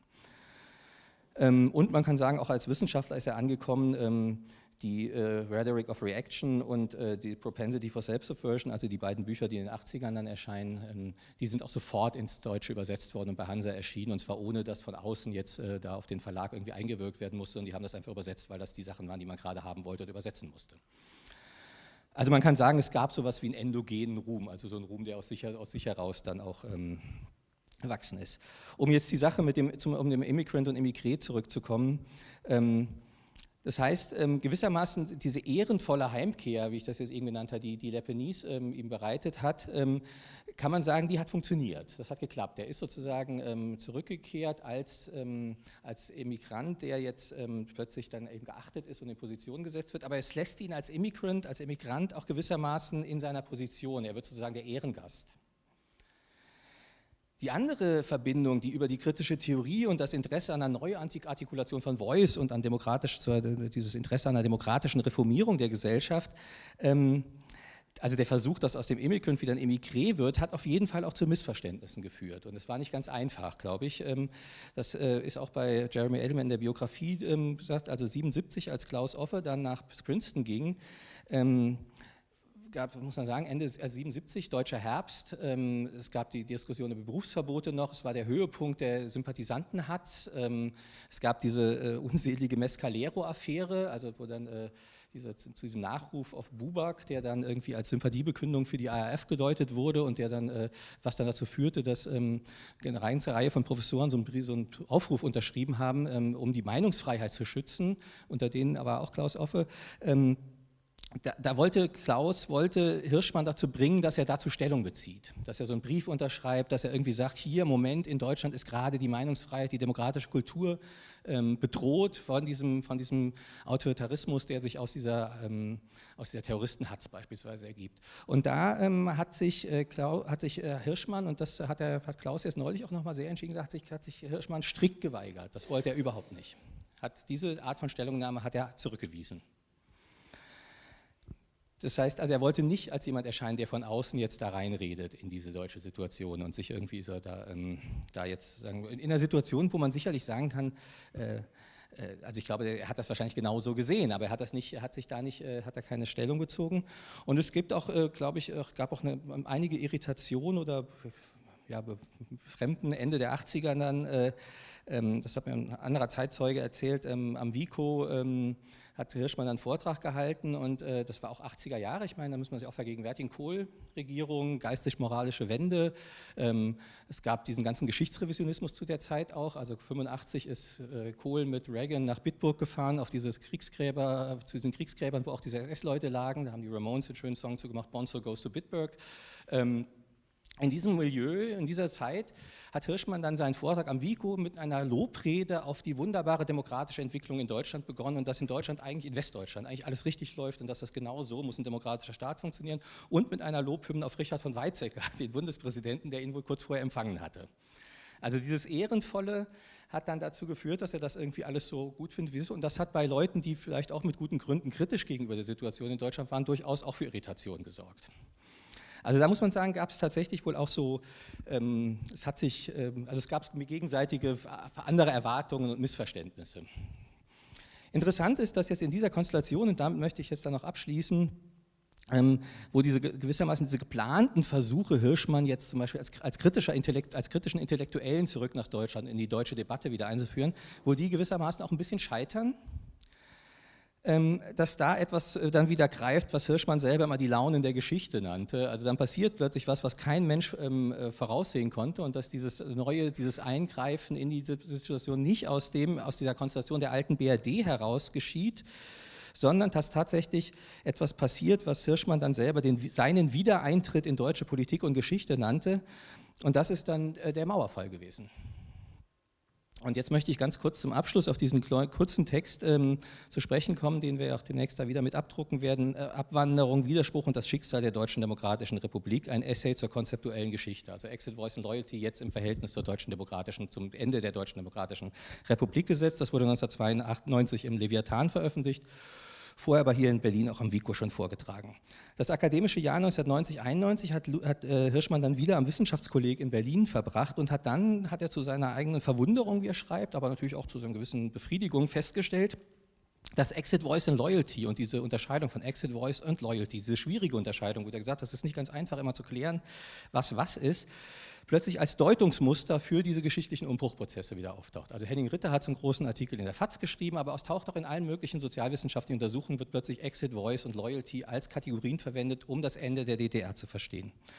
Und Hirschmann nutzt dann dazu, macht er das, was er auch in Lateinamerika immer gemacht hat, ausgedehnte Feldforschung, hat ganz viele Interviews gemacht, er hat vor allen Dingen mit Leuten, die gegangen sind, aber auch mit Leuten, die geblieben sind, hat ein großes Archiv angelegt, um das zu deuten, und er hat auch mit einem neuen Interesse für die DDR, hat sich plötzlich mit DDR-Geschichte beschäftigt und hat dann diesen Aufsatz geschrieben, in dem er zeigt, dass diese Gegenüberstellung, diese strikte, wie das lange verstanden wurde, das Exit das Gegenteil von Voice, dass Leute, die gehen, sich einfach abmelden aus der kritischen Debatte und dass die Leute, die gegangen sind, Tausende, die da aus der DDR geflohen sind, dass die sozusagen sich aus dem Prozess der Reformierung der DDR abgemeldet haben, dass das zu einfach ist, dass es auch Formen von Exit gibt, die man durchaus als Voice verstehen kann. Und interessanterweise, das Interessante ist, wenn man heute dann von da aus rückblickt auf Exit, Voice und Loyalty, dann sieht man, es ist alles schon da. Das ist gar nicht so eine ganz neue Erscheinung, aber er hat das nochmal neu pointiert. Und interessanterweise die stumm weggegangen sind, also nicht die unter Protest weggegangen, sondern die stumm weggegangen, die nicht mehr erklärt haben, warum, die wurden als die schlimmste Provokation sozusagen wahrgenommen, und das ist etwas, was dann eben den Change, den Wechsel in der DDR auch mit verursacht hat. Und da gibt es eine schöne, in diesem Aufsatz gibt es eine schöne Bemerkung am Ende der Einleitung, um meine Einleitung mit einer persönlichen Note zu beenden. Ich zitiere jetzt Albert Hirschmann: Nach einer Abwesenheit von mehr als einem halben Jahrhundert von dem Land, in dem ich meine ersten 18 Jahre verbracht habe, ermöglichte mir dieses Thema einen Wiedereintritt in deutsche Politik und Geschichte. Und in diesem Arbeitsbericht, den man in der Biografie von Jeremy Adelman auch nachlesen kann, Albert Hirschmann musste noch regelmäßig Arbeitsberichte für die Princeton University verfassen, und da steht: Having been away from Germany for well over half a century, I felt that the concepts I had shaped could provide me with a precious point of re-entry. Also hier haben wir es, diesen Wiedereintritt in deutsche Politik und Geschichte, Re-Entry into German Politics and History, ist etwas, was ich jetzt beschreiben würde als die Rückverwandlung vom Immigranten zum Immigré. Er ist wieder reingetreten als jemand, der nicht zurückkehrt, er bleibt ja in den USA, er kann auch das, was in der Zwischenzeit passiert ist, nicht rückgängig machen, das ginge gar nicht, aber der Prozess, den er da einleitet, hat den Status des Gegangenseins, wenn man so sagen wollte. Also das Status ist nicht dessen, der den Exit vollzogen hat. Dieser Status wurde verändert, und zwar so, dass er jetzt wieder Stellung beziehen kann und seine Stimme erheben kann. Und derjenige, der den Exit gewählt hat, hat jetzt wieder eine Position, in dem er seine Stimme überhaupt erheben kann. Und wie das zusammengeht, das wird halt sehr detailliert in diesem doch auch wieder sehr kurzen Essay von 1992 geklärt. Und darüber können wir jetzt vielleicht auch gleich weiter diskutieren. Damit möchte ich jetzt enden. Vielen Dank.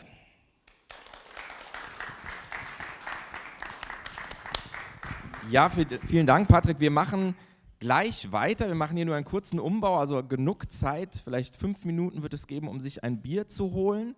Was wir noch nicht erwähnt hatten, du hast es kurz angedeutet, dieses Buch, Exit, Voice and Loyalty, plus dieser Self-Subversion, die du gerade so schön beschrieben hast, wird, das ist die gute Nachricht, neu abgedruckt und wird im Christoph Links, sprich in einem der Aufbauverlage, erscheinen, und zwar noch dieses Jahr, und Ende des Jahres, im Herbst, wenn wir den Preis dann verleihen, wird dieses Buch auch vorliegen mit einem Nachwort von Patrick-Eiden-Offe, auf das ich mich jetzt schon sehr freue.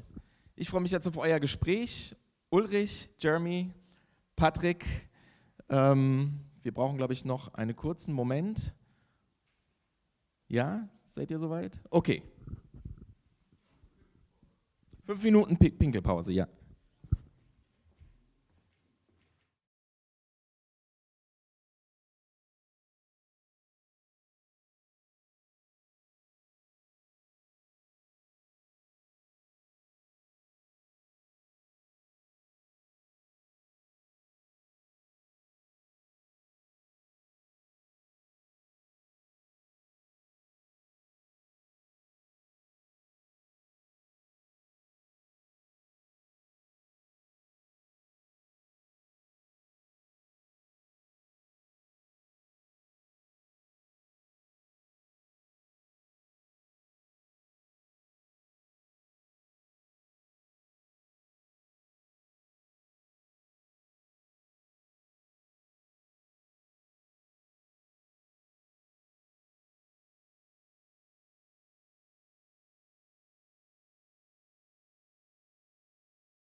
Geht's los? Ja, dann nochmal guten Tag auch von mir. Ich habe das Vergnügen, jetzt noch Fragen stellen zu dürfen, das Privileg, hier am Mikrofon zu sitzen, was sehr schön ist, weil dann darf man fragen, wenn alle anderen weiter zuhören müssen. Wir machen aber eine kurze Fragerunde am Ende. Ich möchte meine erste Frage an Jeremy richten. Sie haben ganz kurz erwähnt vorhin Transatlantic, die Serie. Ich habe sie mir natürlich jetzt angeschaut und dann möchte ich jetzt doch mal den Biografen fragen, die Figur von Hirschman, wie schätzen Sie sie ein? Halbwegs korrekt oder schwierig in der Serie? And you don't have to push it. I don't have to push No, it. no. If you push it, it's muted. Okay. Just leave it. I'm Okay. yes. After so many years of Zoom, we're still struggling with the button. Yeah, I get asked about transatlantic a lot. And I have to say, I mean, my first line is, it's Netflix.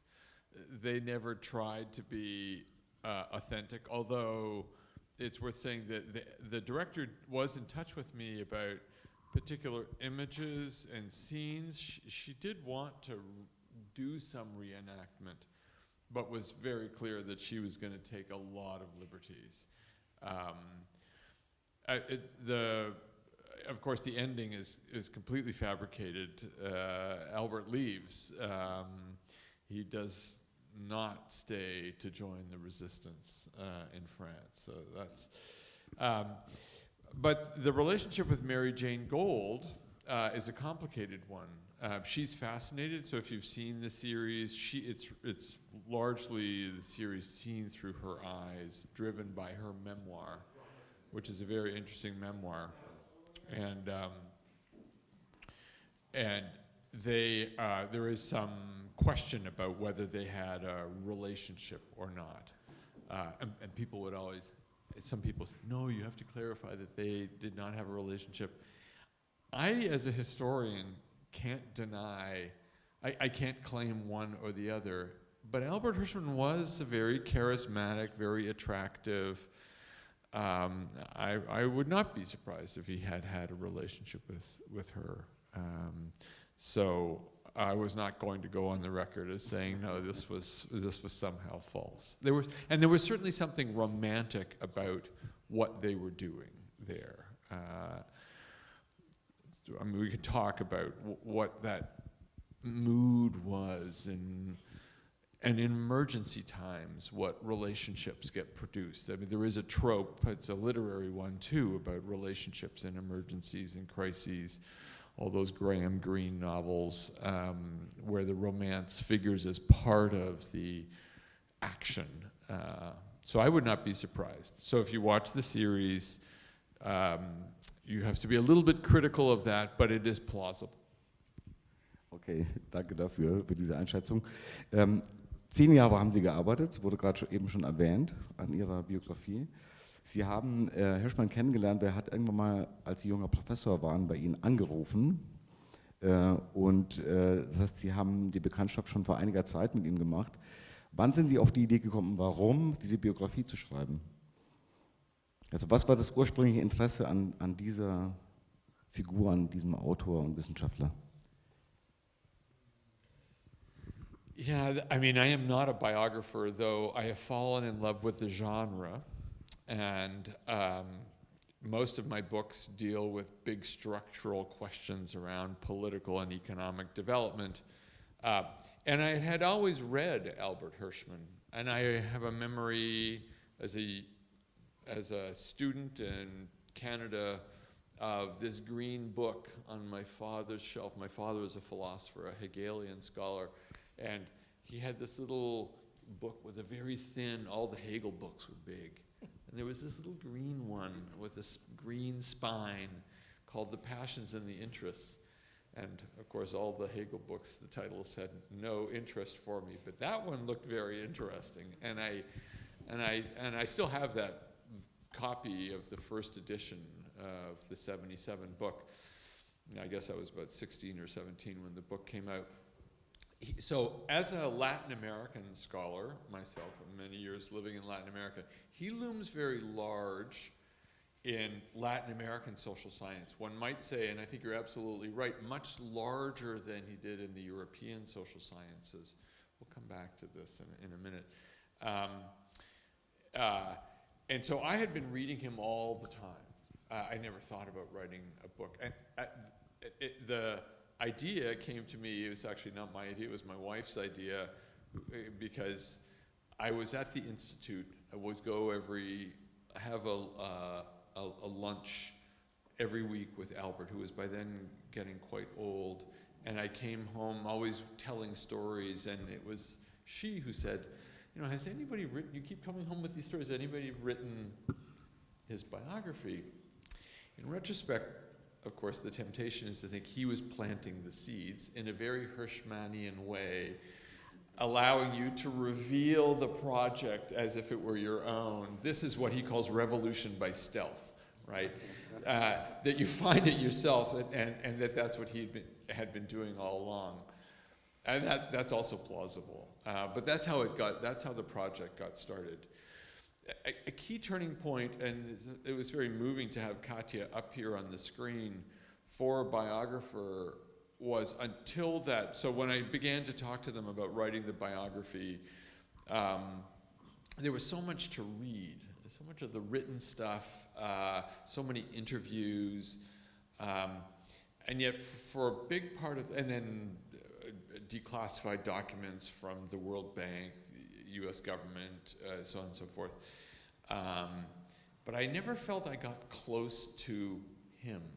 I mean, one of the challenges of doing the biography of a writer is, and I imagine the same would be for an artist, though I never wrote one for him, or a musician, that must be maddening, is the action is in the head. So how to write about the action in one's head that would appeal to a reader?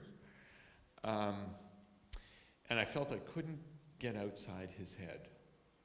And the key moment was when I could start to see him through other people's heads. And the key was the sisters, was Sarah, and then all the personal archive, the correspondence, the diaries. That really turned the project around from being, let's say, an intellectual biography to being the biography of an intellectual.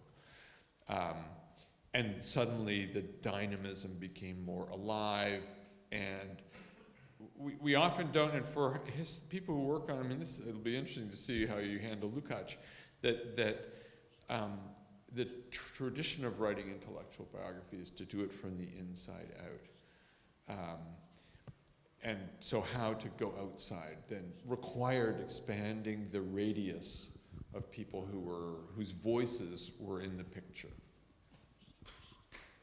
Ja, danke für diese schöne Erklärung. Sie wurden quasi ausgewählt. Ja? That's how I read it. You were picked by him as a biographer.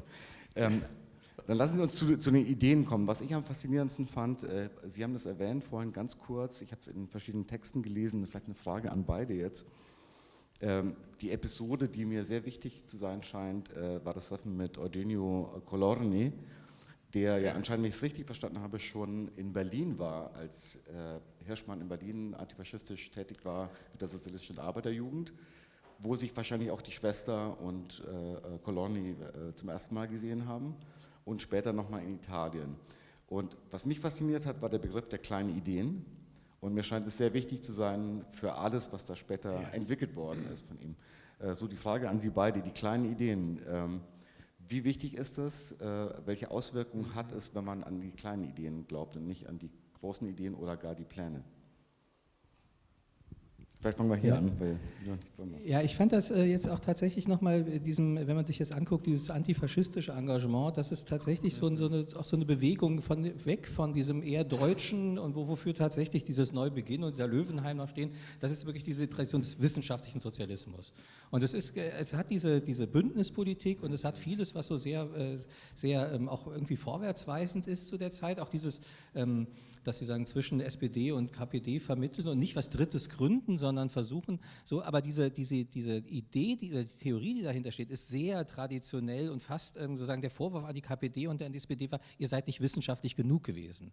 Und das ist etwas, was natürlich, das ist eine große Idee, ist eine sehr große Idee. Und dann dieser Weg nach Italien und dieses Auseinandersetzen mit den italienischen Antifaschisten, die offensichtlich ganz anders getickt haben, die ganz anders funktionieren, die eher nicht von der wissenschaftlichen Analyse kommen, sondern von der gemeinsamen Arbeit.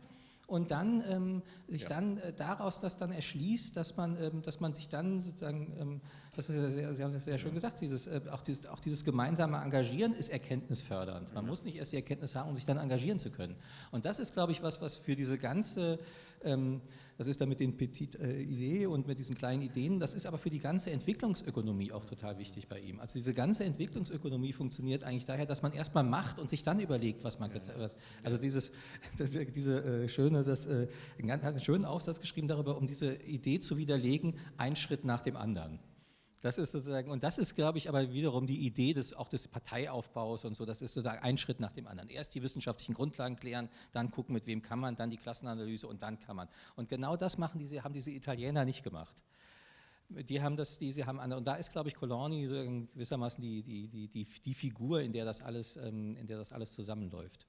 Und dem dann auch, die sind dann natürlich auch viel offener für eine ganz unkonventionelle und unerwartbare Bündnispolitik, dass sie sich plötzlich mit Leuten zusammentun, wo man denkt, das passt doch theoretisch überhaupt nicht, aber wenn man gemeinsam was tun kann, dann ist das erstmal Grund genug, es zu tun. I think you captured that very well, the disjunction, and one might say that Hirschman was looking for it. You know, he was dissatisfied with what, the debates that were taking place in Germany. He was ready for this, and he was looking for it. He does meet Colorni very briefly in Germany. They really do reconnect in France, is where they begin. And the discussion around Petites Idées, and it is in French. It's not. I think. I mean, correct me if I'm wrong, but I'm trying to think now. I don't think anywhere does he use the English formulation of small ideas. It's Petites Idées. It has a very French connotation, and the critical work there was Montaigne, and Colorni introduces Montaigne to Hirschman, and the notion that observing small things could lead to larger insights, including the size of one's penis. I mean, if you read Montaigne's essay, and actually the whole genre of essay writing, right, begins out of the Montaigne oeuvre. And so the two of them really begin to, and then from there, it's from Montaigne to another major figure. It's not just Lenin, but it's Machiavelli, will loom very large for Hirschman as well. So he begins a kind of literary odyssey out of the German world into the Italian, highly voluntarist, as you're saying. And kind of trying to find, but at the same time, he's not abandoning one in favor of the other. He wants always the and, as much as he can get conceptually, not the or. So how can you get scientism, structuralism, with voluntarism, discovery, and playing games? What happens when you turn these over? So it was so. Wie wichtig ist dafür, also die kleinen Ideen wahrzunehmen als was sehr Produktives? Inwieweit ist es verbunden mit einer politischen Erfahrung? Ich finde es sehr interessant, dass in Spanien ist er ja nur wenige Wochen, und ich finde es aber eigentlich ziemlich einleuchtend, dass er sehr früh dort ist und dass er mit den Anarchisten zusammen im Grunde kämpft. Und als der Stalinismus kommt, sagt er so, nee, das mache ich nicht mit. Ich gehe weg, ich lasse mich jetzt nicht verheizen in einem quasi kommentären Kampf, wo der NKWD hinter mir steht. Wie stark ist es, kommt es von der politischen Erfahrung dieser sehr dogmatischen, das wurde ja kurz auch erwähnt, Dogmatismus in der SPD, Orthodoxie in der KPD und diese Auseinandersetzungen, die da stattgefunden haben, scheinen ihn ja nachhaltig davon überzeugt zu haben, dass das nicht die richtige Art und Weise ist, politisch zu denken und auch zu agieren. Ja, ich kurz vielleicht anfangen. Also ich glaube tatsächlich genau, das ist von der politischen Erfahrung, das ist dann eben auch dass er dann wieder geht aus Spanien. Wobei er gleichzeitig ja dieses Gehen, das ist ja das, was er später problematisiert, weil man muss ja auch nicht immer sofort gehen, wenn es einem nicht mehr gefällt. Das ist, was ich ganz interessant fand in Exit, Voice and Loyalty, als ich das jetzt nochmal gelesen habe, also ich habe es auf Deutsch gelesen und da kommt er immer auf das Beispiel der kritischen KPDler, also kritische Leute in der KPD, als Beispiel wirklich in diesem ansonsten sehr, sehr amerikanischen Buch, die hätten immer gesagt, irgendwelche Sachen können sie nur mit Bauchschmerzen tragen. Und dann habe ich gesehen, im englischen Original ist das Bauchschmerzen Deutsch Original. Also er zitiert dann deutsche Kommunisten, KPDler mit einem deutschen Wort mit den Bauchschmerzen. Das war wohl damals, also mittlerweile ist das ja so ein damit habe ich Bauchschmerzen. Das ist wohl was tatsächlich aus diesem KPD-Jargon kommt, dass man sagt, ich habe Bauchschmerzen, heißt, ich bin mit der Parteilinie nicht einverstanden. Das ist Coded Language sozusagen. Und dass er das dann also Jahrzehnte später auf Deutsch in Exit, Voice and Loyalty zitiert, ist ja auch so ein Hinweis darauf, dass er irgendwie noch die Loyalität zur KPD wahrt, obwohl er sie immer bekämpft hat gewissermaßen. Und das fand ich schon sehr interessant. Das ist, glaube ich, der ganz wichtige Kontrapunkt der Loyalität gegen diese Möglichkeit, ja immer gehen zu können. Also das ist was glaube ich, das ist sagen jetzt familiär, das ist das, was Klaus auch immer sagt und was auch meine Frau immer sagt, it's a free country, du kannst ja gehen. Also das kann man immer sagen. Dagegen zu sagen, nein, ich bleibe jetzt und bleibe dran. Und das, finde ich, würde mich interessieren, das Verhältnis von diesem Petit-Idee, von diesem impressionistischen Denken, wie das sich mit Loyalität verhält. Das ist ja ein sehr, sehr spannungsreiches Verhältnis. Yeah, it sure is, actually. And sometimes, just to compound this, and coming to the free country issue, the threat of leaving is what amplifies voice. Right, so the option of being able to leave and saying, I will leave this country if I can't get, or my people can't get what I want, Jews, Protestants, liberals in the Soviet Union, one might say, is a way of, it can be under certain conditions, a way to amplify the voice at home. He says this is one of his reprise essays, because he goes back to Exit, Voice and Loyalty over and over again, partly because the book was written so quickly that he left a lot of potential leads on the table, published the book, and many commentators later said, but this, but that, but this. And he's a little bit slippery and inconsistent in the and/or problem. But he does come back and say, here's a case where exit and voice can team up together. And of course, there's an assumption there, and this is where loyalty gets problematic. And it's to the petite idée that there is an assumption that there's somebody listening to you. Right? Listening with good intentions, let's say, not the surveillance capitalists out there. But these things are contingent. Right? That's the theories aren't mechanical. And so you always have to be looking at the details, observing, and where small things can make big differences.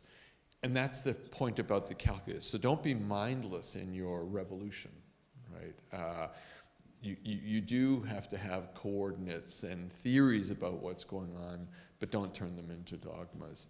So the point of the small thing is that these details, these conjunctures, these opportunities, you have to be very observant about them. And don't always look, so the scale matters, so it's petites idées, it's not just grandes idées, it's the scale matters because we don't look at the small ones. Social scientists are obsessed with the big ones, and they miss so many things in this. So he's trying to get us to think small in order to go back to the big. Das ist, glaube ich, auch also ein Grund, warum diese Bücher so kurz sind. Also diese wichtigen Bücher sind ja alle extrem kurz. Die sind ja ja, immer so, also Essays, sagt er ja auch, das sind immer Essays und das sind sie auch. Also man denkt immer, das ist sozialwissenschaftliche Literatur, das muss jetzt eine wissenschaftliche Untersuchung sein, das ist Wissenschaft, das ist aber ein Essay auch, tatsächlich in so einem Montaigne-Sinn, auch wenn es dann 150 Seiten sind. Und in dem Vorwort von Exit, Voice and Loyalty sagt er irgendwo, er hätte dann beim Schreiben, also es ist ja alles auch mit so einer Ironie, also sehr viel Ironie auch in dem, und dann sagt er irgendwie, er hätte gemerkt, dass das Thema ihn sehr weit führt und die Reaktion darauf sei gewesen, er hätte das Buch umso kürzer zu halten.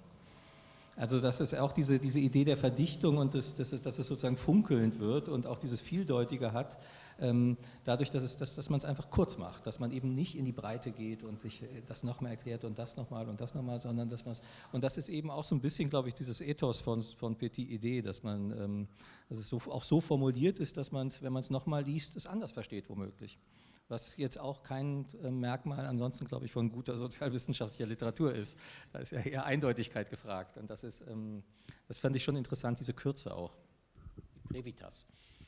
Ja, dann anschließend, ich fand sehr interessant den Hinweis auf die Schriften nach 1989. Also, dass ja losgeht und sich erklären lässt von den Leuten, warum habt ihr was gemacht, warum seid ihr ausgereist. Sehr spannend im Zusammenhang mit der Frage von Exit, Voice, Loyalty. Das fand ich einen sehr guten Punkt, den Sie gemacht haben.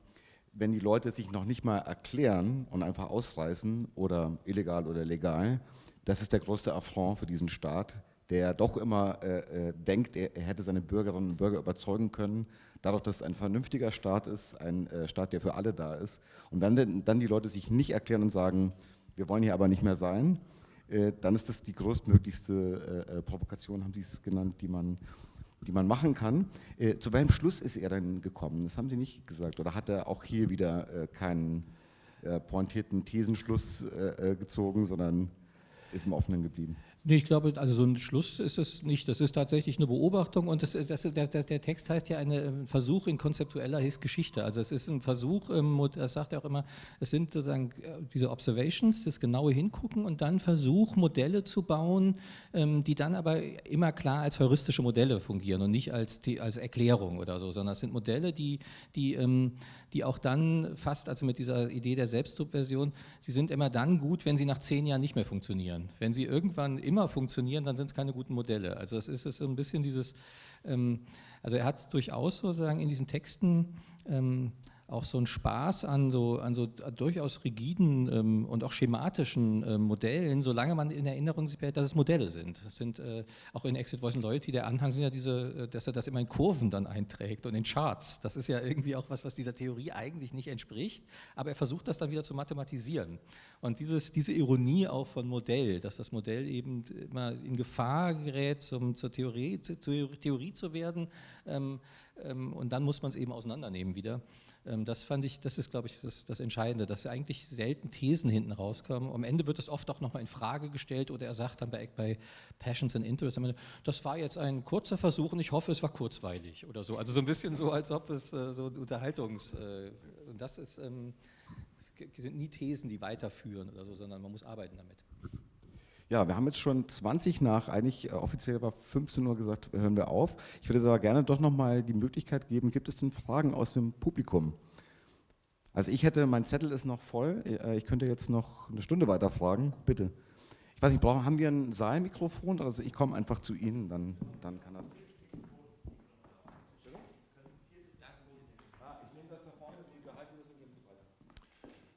Ich hätte 2 Fragen. Das eine ist eine biografische Frage. Wann hat Albert Hirschmann überhaupt die Zeit gehabt zu studieren? Also er war ja laufend unterwegs, in dem Alter, wo man eigentlich studiert. Und das andere ist die Frage nach dieser FBI-Akte. Das würde mich auch noch interessieren, was da so drin stand. Sie scheinen das ja zu wissen.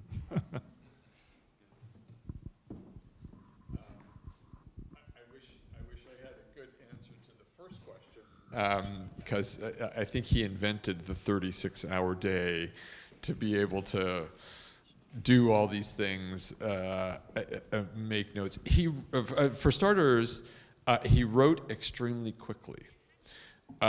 When you look at the manuscripts, they are very close to being the last version of the text that gets published.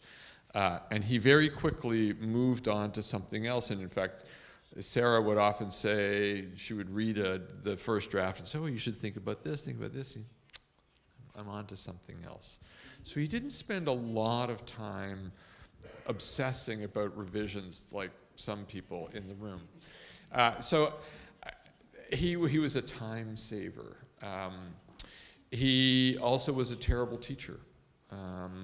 He didn't spend a lot of time, though he was a professor for many years at Columbia and at Harvard. He was a writer, and he wrote very quickly. He would observe, he would write, he would observe, and there was an iterative relationship between those two. And he also does not really begin this until quite late as a midlife man. He writes a book in Berkeley, that photograph at Berkeley, and then does not write another book for many, many years after that. He becomes a policy advisor. And it's really not until the late 1950s that this idea of being the writer returns to him. So we're dealing with a very long life. There are long periods of which he's not the intellectual that we think of him as, the FBI file. So it took a couple of years to declassify the file. You learn one thing from the file is that the FBI was not very good at its job. And for somebody for whom the verb to observe was critical, they were not very observant. They trailed him, and they would follow up and speak to people who had met him from the moment he arrives in the United States, and that's very clear. Because of his track record fighting in Spain, and it's worth saying he leaves Spain in part because he's shot. I mean, he gets injured, and by the time he's recovering from that injury, the feuding has really broken out between the anarchists and the communists. A counterfactual question would be if Stalin had not decided to come down very hard on the anarchists, and it was Stalin's decision to do that, I don't know what Hirschman would have done, frankly. But they've got their eyes on him from the time he arrives in the United States. He's got all the fingerprints of somebody who should be suspicious in America. It only comes to light to him. Actually, it never really comes to light to him. He is offered a promotion, or rather a lateral move. He's very bored in Washington. Washington is a very boring city. He wants to move back. Paris is home. They speak French at home. And by 1951-52, the yearning is to go back to Europe. France is home. And so he is offered a position to work at the U.S. Embassy by someone who's again part of the Marshall Plan policy group. That triggers the security review.